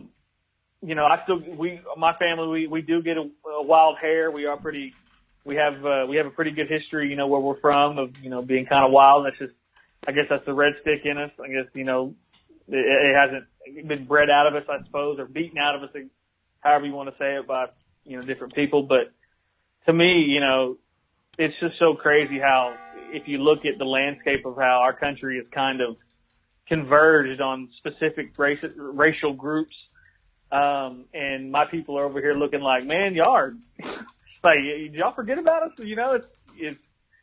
It's crazy, man. It's pretty fun to watch because, they leave us alone, It's kind of nice. We just went through a Supreme Court, ruling that we are still reservations, which is huge for us, for us here in Oklahoma.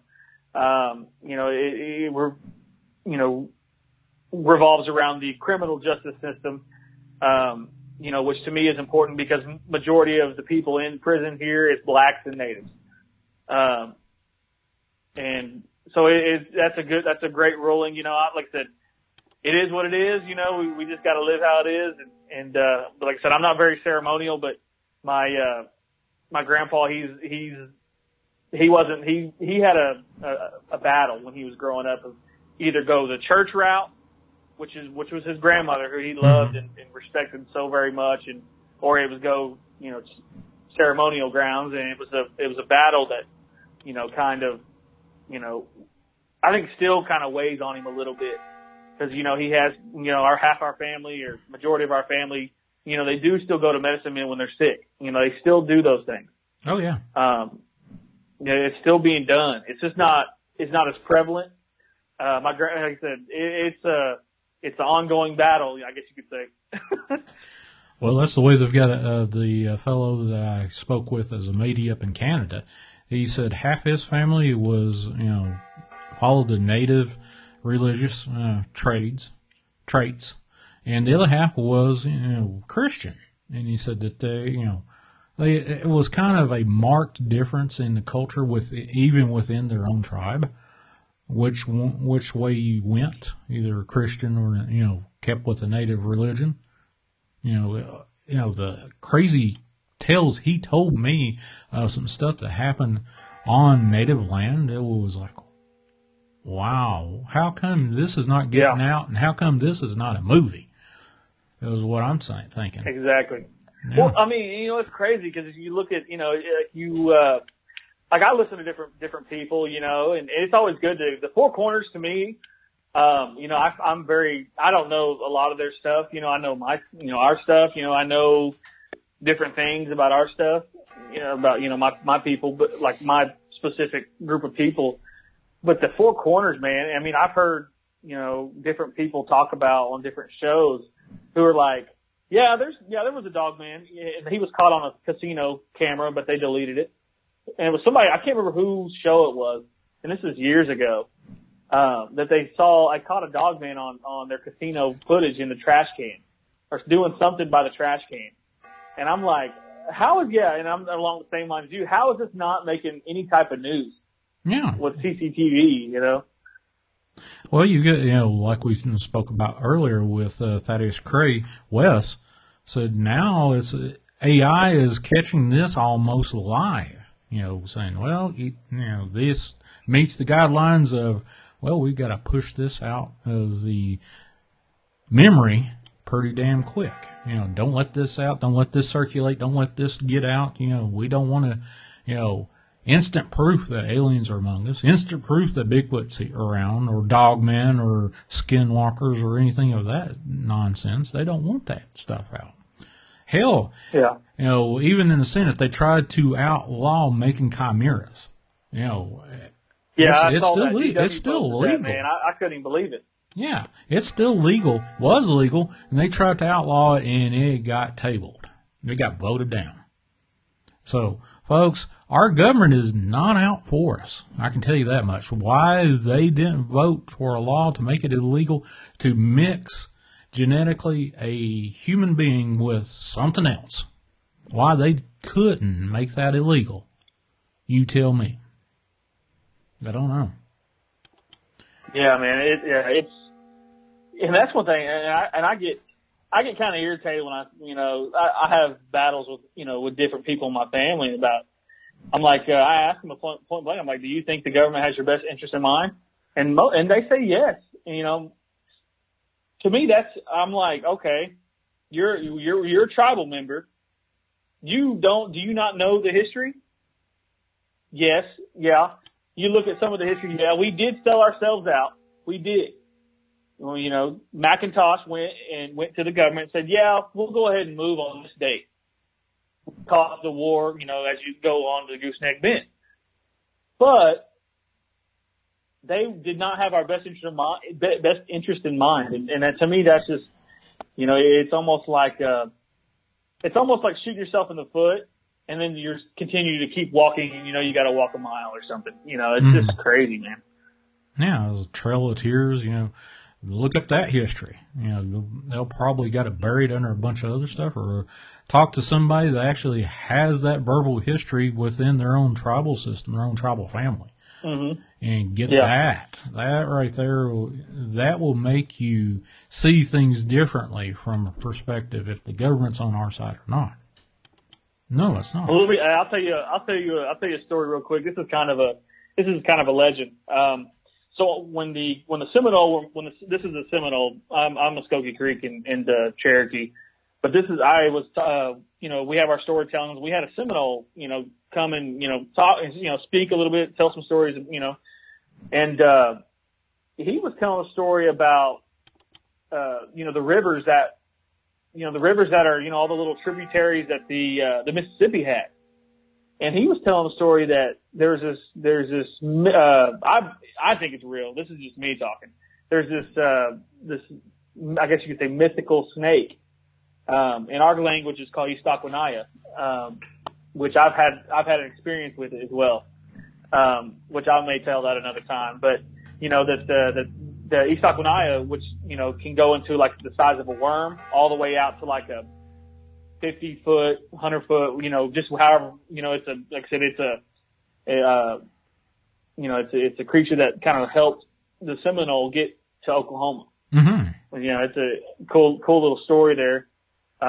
Especially, when it comes to, Seminole history. I don't know a lot about it, but that guy came, and stuff like that interests me, man. Like, I love the stories being handed down, from generation to generation. And a lot of it, me and Vol have talked, about sharing information about, our people. And it's like, I'm on the camp where I want to share enough information to where people say, oh, wow, that's really cool. And then they go look it up.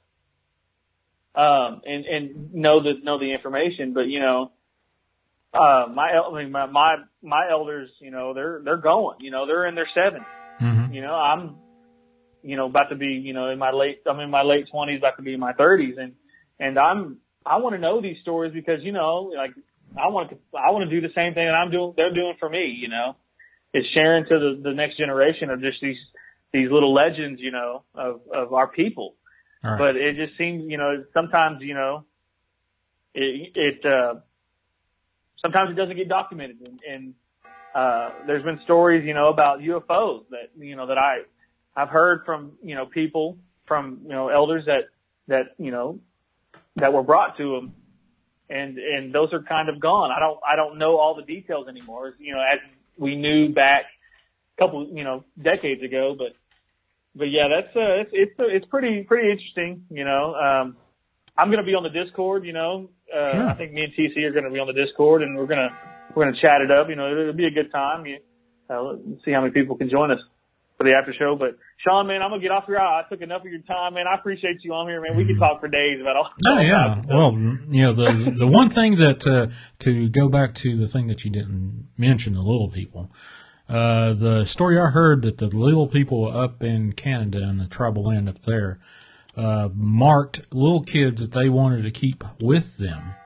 Kind of adopted them. They marked them with a certain hair bow or hair something. And if they tried to leave the tribal land, something grave happened to not only them but their parents, the whole family. There's some man. You're definitely you're starting to. Yeah, there's something similar here with our people. So does that clue you in that I talked to somebody that was in the know? Yeah, you definitely talk. Yeah, right. A real quick story. Family member of mine. I'm not gonna say who it is. They actually were taken for a little bit when they were a kid. In here in Oklahoma. My great grandma, she told them, said, "Hey, don't go over there in that area. Don't play over there in this certain area on our property where we have, because you may not come back." Well, this is one thing about little native boys. Obviously I'm one. We're very ornery when we're kids. We do things just to, test authority. We like doing things like that. And, he went out there and did that. And he was gone for like 9 or 10 hours until it got dark. And he said that he was telling me, this is a account that he was relaying to me. This is an elder, I guess you could say, of mine. He was telling me that he said that this thing, this little guy, trickster, led him around and said, "Hey, no," he's like, I just want to get back home." "Okay, well, let's go this way. Let's go this way." And then he kept falling and kept falling and kept falling. And next thing you know, they ended up back in the same spot hours later. Mm-hmm. And, you definitely talk to somebody that knows what they're talking about. Oh yeah, the strange way that he told me these stories. He had to start from the beginning. He wouldn't jump ahead, because I was like, "Hey, tell me about this story. I've already heard about this story. I want to tell you from the start." And he incrementally throughout his life told me about it, and I've got hours still recorded that I didn't release. I kind of edited a lot of stuff out, but my early stuff, 2 or 3 years ago, I think it was 2 years ago, 3 years, something like that ago. That was so interesting. And you had to, for somebody that was, I want to listen to this particular thing, I want to tell everybody, hey, jump to this point in this podcast and you'll hear this XYZ story. You can't do that. You gotta listen to this entire guy's history. He was telling his history. That was it. Yeah. Yeah. And I don't know if you noticed that with me. That's how I tell stories too. Like the story I told about the park. Mm-hmm. I started from the very beginning. People won't, and that's I guess that's a habit that we have. My grandpa, storytellers in our community, they tell the stories that way. I guess it's something I learned just hearing stories from elders. Is the fact that they have to start from A, because you won't understand C or D if you don't tell A. Right. Well, that's the way he's told his story, and I muddled through. The first I was like, wait a minute. I remember him talking about this earlier in hours ago. I had like 3 or 4 sessions with this guy, and he would rattle on for hours. You know, he was a younger guy, but hell, he had these stories without a doubt. You had to sit through some that was kind of boring, but meant something. Mm-hmm. Yeah. But it was just one of those things. Yeah, man, that's amazing. I wish I was there hearing that, because that's actually I think if you I think we're in the process of getting those uploaded to my iTunes account, so you can listen to those for free over on my iTunes. So over there, you know, it's coming to be. I don't know if those particular shows are up there yet. We got a few up there from the old days. I got some from Linda Godfrey and other people. Mm-hmm. You know, I kind of picked, kind of cherry picked and say, hey, you know, this is kind of a well-known name. Put that in there just to kind of spark some interest. You know, putting a no name. Hey, this is Open Lines.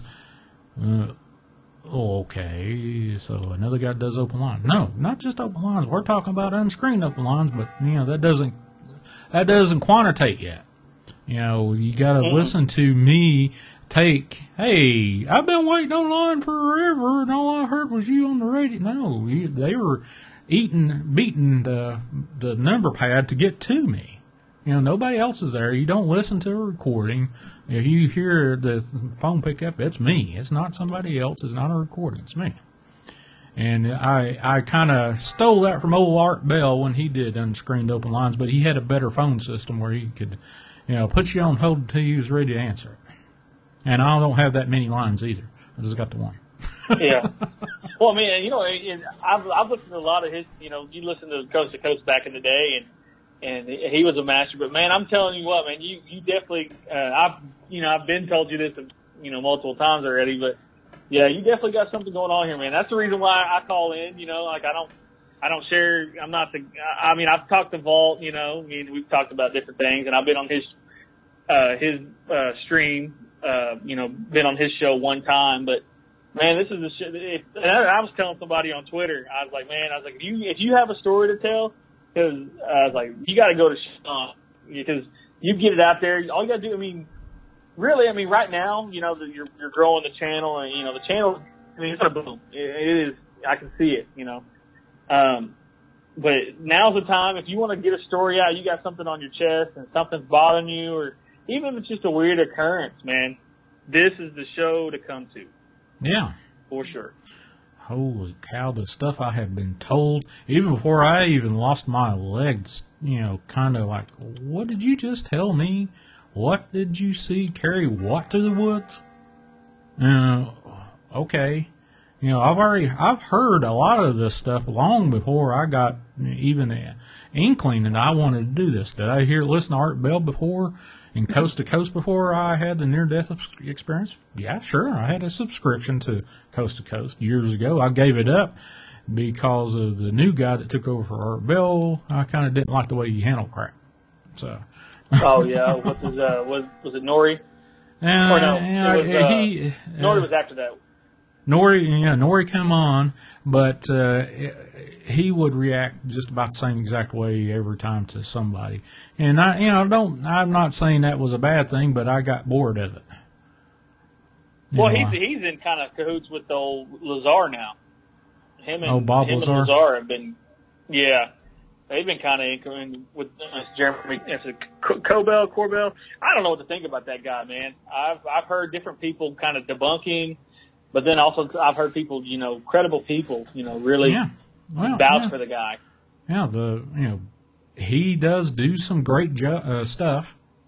Sometimes it's a little bit. I didn't really want to hear that. Of course you're going to tune in. You're going to tune into one of my shows and say, shit, Shawn's full of crap. I ain't listening to this crap no more. Everybody's going to go through that. You can't please everybody 24/7. If you could, that would be spectacular, but it would be unreasonable to think that. George Norrie is a great host, no doubt about it. I got kind of tired of how he's pitching some stuff. And I fell off the flagpole watching and listening to that stuff. But, he has done a fantastic job. Art Bell, there's nobody going to replace Art Bell. No. That's, I got introduced to Art Bell, by listening to that time traveler episode that he did. I cannot remember this guy's name, but I mean, this was like a 2-hour long, and the guy kept, I mean, his phone kept going dead. Like, he had that full Signal, charge battery. what like, was it, Signal 7 or Signal something other, or whatever his moniker he went by. Signal something. Yeah. I think, if that's the one I'm thinking. I can't remember the guy's name, but yeah, it was something like, it was something like, it was a weird kind of a name that he was using, but I mean, the guy, I mean, George, I mean, they are not George. Art Bell kept trying to get a hold of this guy, and he would talk for a little bit, and he was just sharing all types of crazy stuff, and then his phone would just go dead, you know, and then it'd be Art just talking. I'm like, man, this is crazy. That was one of my first introductions to Art Bell, man, and he handled that like, you know, like a pro, man. I was so crazy when I heard that. Yeah, heck, I've had all kinds of crazy stuff happen in my show, and I mentioned something about the Colt 45 a year before all this stuff happened. All this crazy lockdown and the world changed without a doubt. And, you know, this was a year before, and I'd started talking about this kind of stuff a year before it even, you know, went crazy. And I had a couple people on my show. We were talking about it freely before they started really hammering down and say, hey, you can't say that. You can't do that. And I'll be damned if I was on the backbone of the Paranormal radio app. I was on UPR. No, was I on UPRN then? I may or may not have been on UPRN. I was on YouTube, and everything just went kaput. I had nothing. No connection nowhere except for Skype. And I said, folks, unfortunately, I am not connected to nothing. Zip. It all dropped out. Have I had that happen before? Yeah, I certainly have. There was Dragon ZW has been on my show and talked about the white-eyed kids that he has seen in hospital rooms, across, you know, different hospitals rooms, and seen these same exact kids. And he gets on and starts talking, and I don't know what happens to my connection, but it goes frickin' crazy. You know, I had him on. Start touching some things you shouldn't, it sounds like. Yeah, the ether or the AI says, wait a minute, no, we don't want you to talk about that. And then the next thing, boom, done. So, but yeah, shadow people. I think he was talking about shadow people one night and our lines went dead. It could be the other side reaching out. No, you don't need to talk about this tonight. Yeah. Or whatever. Well, you know what, Shawn, speaking of shadow people, I know you had somebody. One of these days, I'm going to come on here and tell this story. It was a story that happened to me and my buddy when we graduated. It's a long story. I don't want to get into it. I mean, I know you're trying to get off here, and it's a long form story, but it pretty much involves some type of something. And I went and got some assistance, I guess you could say, from somebody that can see some things. And it wasn't good, but I guess it's a little teaser. I guess maybe next time I come on, whenever that is. But yeah. It has to deal with a little bit of shadow people, or a shadow person, I guess you could say. I didn't, it's something, it's something that it's something that's kind of a sore spot, because me and the guy we're no longer friends.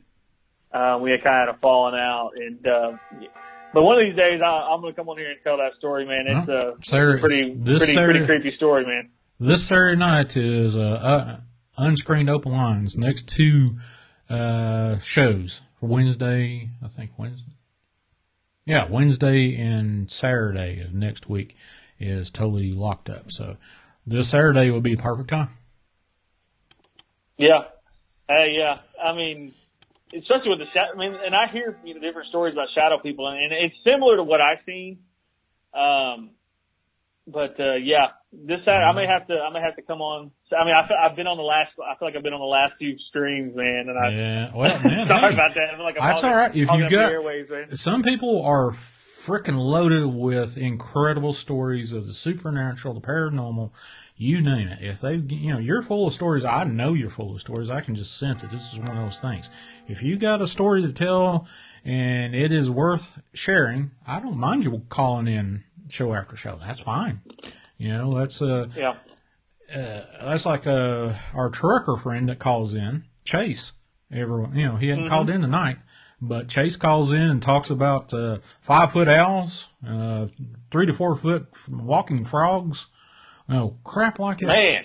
Man, I'm telling you, you know, truckers have the shiznit when it comes to crazy stuff they've seen on the road or heard about on the road. They've been all over the place.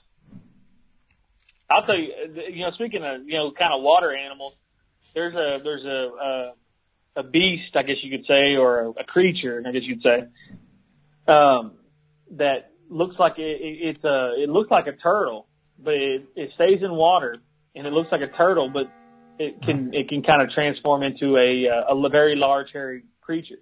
Right. And somebody, I can't remember who was on the stream a couple of streams ago it was last stream. And, you know, like I say, the whole shapeshifter thing, to me, that gives me the creepy crawlies. When it comes to those things that can, you know, whatever it is. You know, there's so many stories that I know. You know, okay. Well, hold on. I just remembered one. This is from my uncle. All right. I'm sorry. Yeah. I'm going to go ahead. Okay. This is the last story, Shawn, I promise, and I'll get off here. All right. So I had an uncle who, let's see here. I don't want to name the university that he went to. I'm sorry, not an uncle, a cousin. I apologize. A cousin who went to this university that's an all-native university. He was dating this girl, a real pretty native girl, and he took her, or so she was like, "Hey, come meet my family," you know. And then he's like, "Oh, okay, you know, we're getting kind of serious, you know, I'll go do it. I'll meet him." He goes and they sleep in separate rooms, and he ends up going and seeing this family as he's going to bed. They're all, you know, everybody's going to bed. Well, he wakes up and nobody's in the house. And he looks out back, and he goes outside. He kind of looks out the window, goes outside to see, you know, where everybody went. And they were all dancing around. They were all full wolves wolves standing on their hind feet, dancing around the fire. Wow. That. Yeah. Man, if I could, you know, remember when Art Bell had Native American on that was, you know, couldn't speak English, but he had his grandson on. I can't remember that, but he was telling these stories about the ant people and the UFOs and stuff like that. I would, you know, that would be interesting just to, you know, even if I had to talk through an interpreter. Yeah. Man, and that's one thing too, those old heads, I call them old heads, but elders, man, they know a lot of things. You know what? I mean, I'll have to talk to my grandpa, man. He, and refresh on a lot of these stories because I know them, but, you know, I want to make sure I get the details right. But, you know, there's so many stinking stories out there, man, that I just, when someone says something on your stream, it just gives me, you know, I start thinking about I start thinking and the wheels start turning. I'm like, you know, this is, you know, people, you know, I had someone in the last stream, you know, was asking, you know, they wanted to know more about native stories. And so I just was like, well, shoot, I got hundreds of them. You know, it's just all about keywords that I got to hear to get my brain going. Cause, you know, unless I think about it on a daily basis, cause I don't really like to think about a lot of this stuff. You know, I've had, in my life, you know, there's been things that, you know, that have happened to me and my family, my immediate family that to me, it really bothers me. You know, it still kind of bothers me. There's still some things that are residual things, you know, about it. But yeah, when people say keywords, it's, you know, it's like, a light goes off. Oh, okay. I know a story about this snake, you know, I know the story about this water turtle that turns into a hairy monster and it, you know, I tried to get somebody. Mm-hmm. Yeah, there's all types of stuff, man. And like I said, I appreciate you letting me, you know, come on time and time again, man, and just kind of getting some of these weird, goofy, you know, creepy stories out. Oh, yeah. I appreciate you calling in, One Man Band, and we'll talk to you later.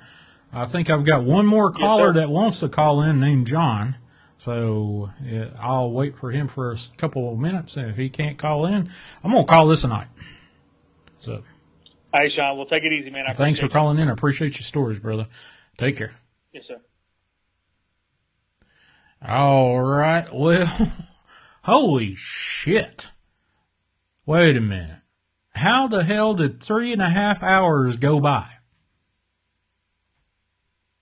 I don't know. Holy cow. I guess that's what you get when you start to open these lines and getting unscreened phone calls from people that's got the truth to tell them. They're getting the truth out of them. But I seen John in the chat wanting to call in. Hey, right now's the time. Giving you a countdown. You got 3 minutes. If not, I'm going to call this and 3 minutes pass.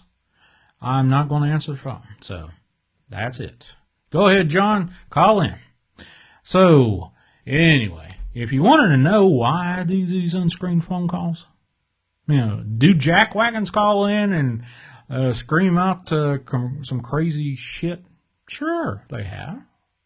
That's why I got all this. I got full control over their audio. And once I get everything in place, you won't believe what they'll sound like, but I can take care of them. That's no problem.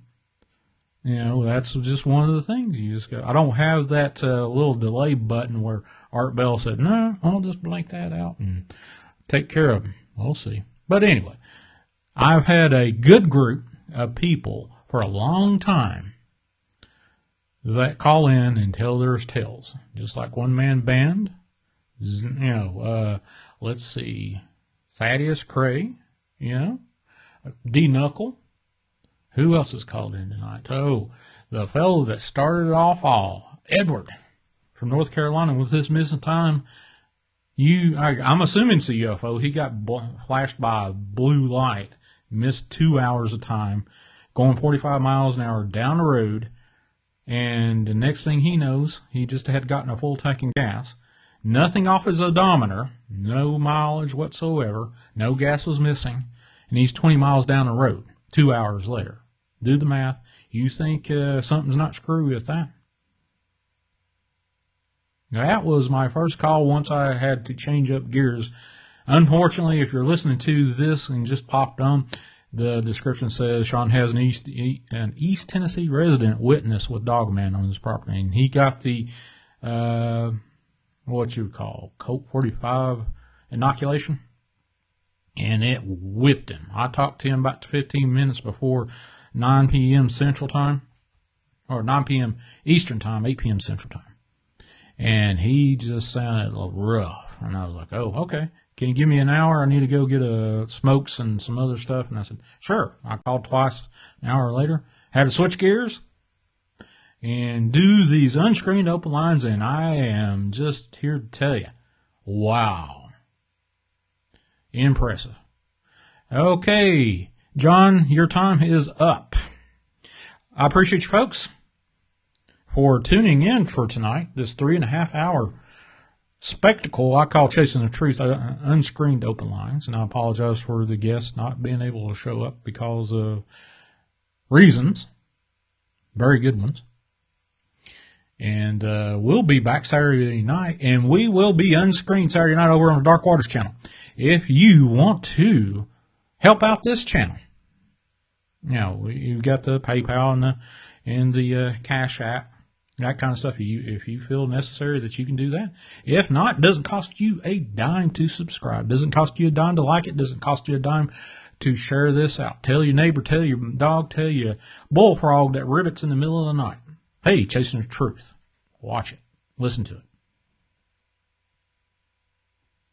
it. And that's about it. Folks, I am done with this crazy thing called Chasing the Truth. Let me close this out, because when I turn this other thing on, I don't want a call to come through while I have decided to take this off. But, folks, God bless you. Oh, wait a minute. Just about let it up. Every time I do this, wherever I am, if I am the host, I'm going to do this. from this point forward. And if you are of the nature of the ilk that you pray, here's my prayer for you. Dear God in heaven, thank you for tonight's show. I pray to you in the name of Jesus Christ for those that are listening, participated, that will listen or participate after the show. I hereby rebuke everything that is evil, negative, demonic, extraterrestrial, extra-dimensional, interdimensional, anything that is out for the ruin of the souls of man, anything that is indifferent, does not care one way or another whether we are good or bad or anything happened to us. I bind that in the name of Jesus Christ and plead the blood over everyone that touches this show. God bless everyone. In Jesus Christ's name, amen. Folks, I appreciate you, giving me 3.5 hours of your time. If you did stay around that long, if you did just listen to a few minutes of it, fantastic. I appreciate it. Thank you, thank you, thank you. Please like, share, and subscribe, and go to IamDarkWaters.com. Go over there and see what is up with Dark Waters now. Holy cow. I can't believe this. This is just amazing. And I did not intend for this to be a 3.5 hour show. It just turned into it. So anyway, guys, and ladies and gentlemen, and whatever else you may identify as, which is too much for me to actually sit there and say. God bless y'all. I'll see you this Saturday over on the Dark Waters channel. Unscreened Open Lines, folks. Same as we just experienced just now. But wow, what a ride this is. And thank you for being on this ride with me. And here we go. Well, let me turn this on. And there we, turn this on. Thank you, folks. I'll see you this Saturday. Do ghosts really exist? Are we alone? Is there life after death? It looks like a giant ape.